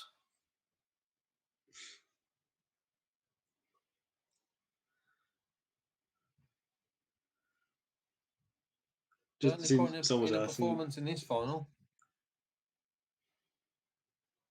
Yeah, averaging 100, which absolutely superb. What was that start? I was just somebody's asking who do we think will get a tour card. I don't know if you just want to answer on that. I was just going for. It's a bit hard to pick out the full I'm gonna- field, so just out of the. Yeah, a couple of people have asked me, and I said I'd do it once we're at the stage 2, because trying to judge it whilst you've still got some lotteries. So once we know the makeup of stage 2, I will put on Twitter who I think will win tour cards. Can't say fairer than I that. don't think I'm coming Emery back. on I don't think I'm coming back. Oh, who is coming back? John Emery. Jeez, 116 average in It's this on fight. fire here. 140, 60, 140, 1, 2, 3 as Fallon Sherrick's staring down the barrel of a 4-0 deficit. And to be fair, she hasn't done a lot wrong here, but John Emery has been absolutely unplayable, in fairness. Yeah, and a complete opposite in regards to opponent and story from the last game. If you think of James Bailey, I know you was keeping a close eye on it, Phil, with what, 65, 66 average? Yeah. And now we're coming up against 104. It's a bit of a difference in quality. To be fair, though, to Fallon, that we've seen from her over the last 2 years, she plays better the better her opponent plays. I genuinely think she is one of those players that rises to how well her opponent's playing. Would you better hurry up and match this then?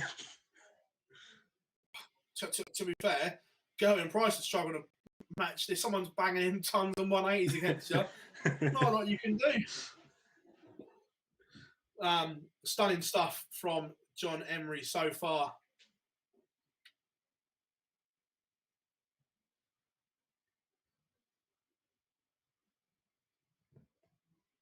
What can she do here? Not enough. Emery 140 and no real pressure.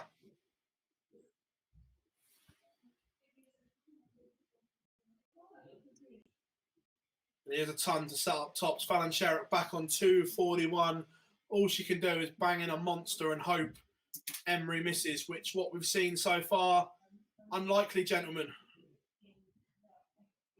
Yeah. Not when you get 6 darts. Done. Dusted. 5-0, average 106. Stunning, gentlemen. I'd say I've waffled, so you boys can have the pleasure of calling the final in. There you go. I've been a complete flop.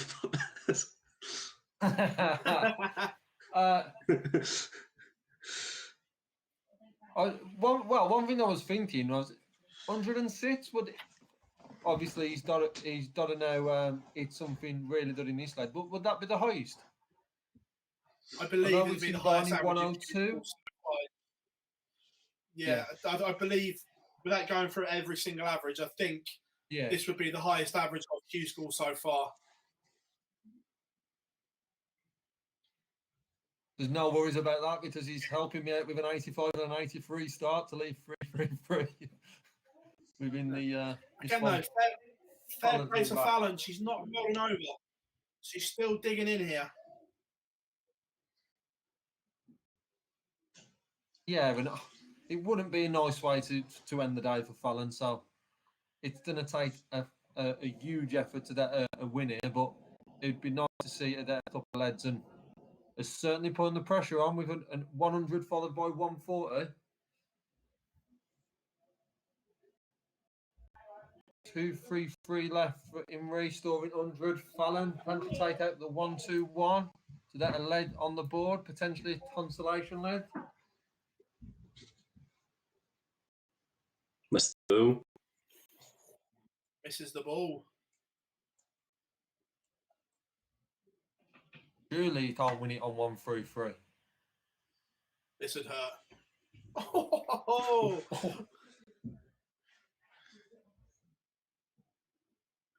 And Fallon take out 25. No. How are you doing that? Well, There it is. So that is John Dane. Henry over the line against Fallon Sherrick. Congratulations to him making up. Just a couple ones. Sam says 84 average is poor on tour, Phil. It's not that poor. If you look at the overall average for the Pro Tour on Dart Connect for the whole year, the overall average, or the average isn't as high as what you would think. Don't get me wrong. I'm not saying it's amazing, but I'm just saying the overall average isn't as high as what you would think. Well, guys, what do we all think?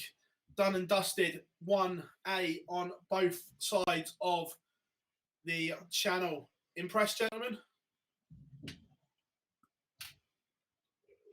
Very much so. I think, especially in Europe, there's not as many big names, but they all performed at least. Some of the British ones are going to be gutted, but I think you've had enough games to sort through it, especially in this field. You can't have any excuses, even if you've just missed out. You had your chance. For you, Lee? Yeah, I'd second that. With Europe, big names are through, which you want to see. Bit gutted with a few of the ones in UK were missing out.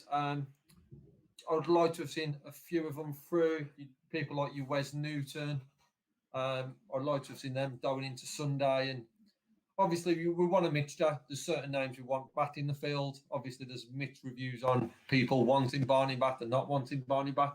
And there's other players in the field who, Dean Winstanley, Wes Newton, these sort of names that have brought entertainment. I'm sure Dean Winstanley is still running from that 9 darter. He hit at the Worlds, but who wouldn't love to see stuff like that? And then from him, just disappointed with some of them. But UK, I think the standout names for me would be Aaron Munt. Didn't have a brilliant start to the week, but got better and better. Fallon Sherrick, brilliant day today, obviously, minus that result. But looking forward to getting 1B underway tomorrow. Yeah, definitely, 100%. Can't wait. Going to go into the chat room for the last time. You guys, absolutely amazing in the chat room today. Can't thank you enough. Couple of questions from Daniel. Says, Fallon not good enough in my opinion. Fair enough, mate. You're entitled to opinion. Mine differs. I think she is good enough. I think she is absolutely top draw.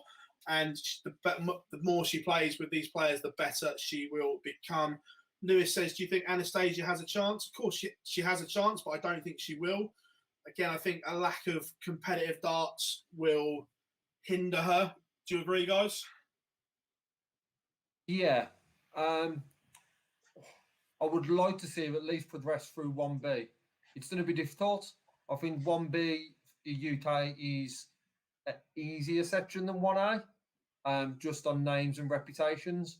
So I'd like to see her through 1B, but I'm with you. I don't think she's strong enough to put a debt at all time with some of the names who are still yet to play.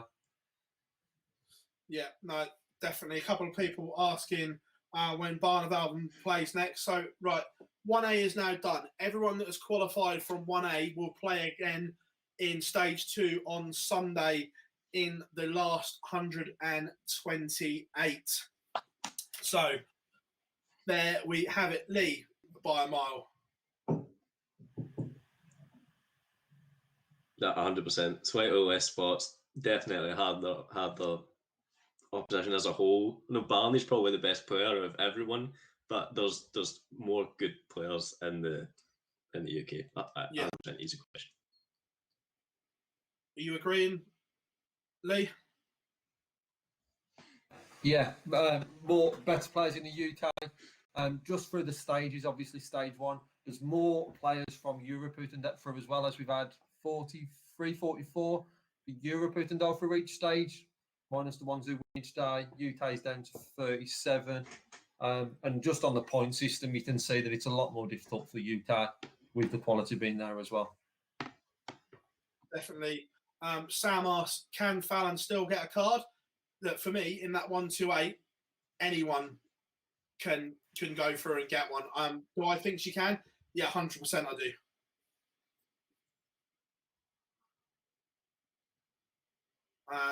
Here's Winnie. I hope Corrine would have made it through. look, I think Corrine, although she didn't get through, she was outstanding across the 3 days. Really unlucky. Played some amazing darts, and you can see that she's practiced with Simon a lot recently. No, I really wanted Yeah, it's to a see shame her not do to it as well. It was just too slow a start, mate, wasn't it? Yeah, exactly the same. I was same thoughts. Nice to see her push through. Similar to me in regards to a number of the women, and like Anastasia coming into 1B. It would have been good for me to see more of them going into stage 2. But hopefully she'll come back next year. 100%. Well, everyone, thank you very much. Play starts at 2 o'clock tomorrow. So we will be on air at 2 o'clock as well, bringing you complete coverage of the UK and, of course, bringing it back in from Europe. Gentlemen, absolute pleasure to have you on board. Thank you very much. Hope you enjoyed your time here. And I think you're both back for later on in the week. Definitely are. Can't get out of his eye easy. Yes, absolute pleasure, guys. Thank you very much. And again, in the chat room, you are all absolutely amazing. The roundup, I'm sure Jar is writing right now. Thank you very much, obviously, to Jar and Matt, who are on live blog duty today here at Online Darts. We will be back tomorrow, your one-stop shop. And before you go, make sure you hit that subscribe button. We'll see you all soon.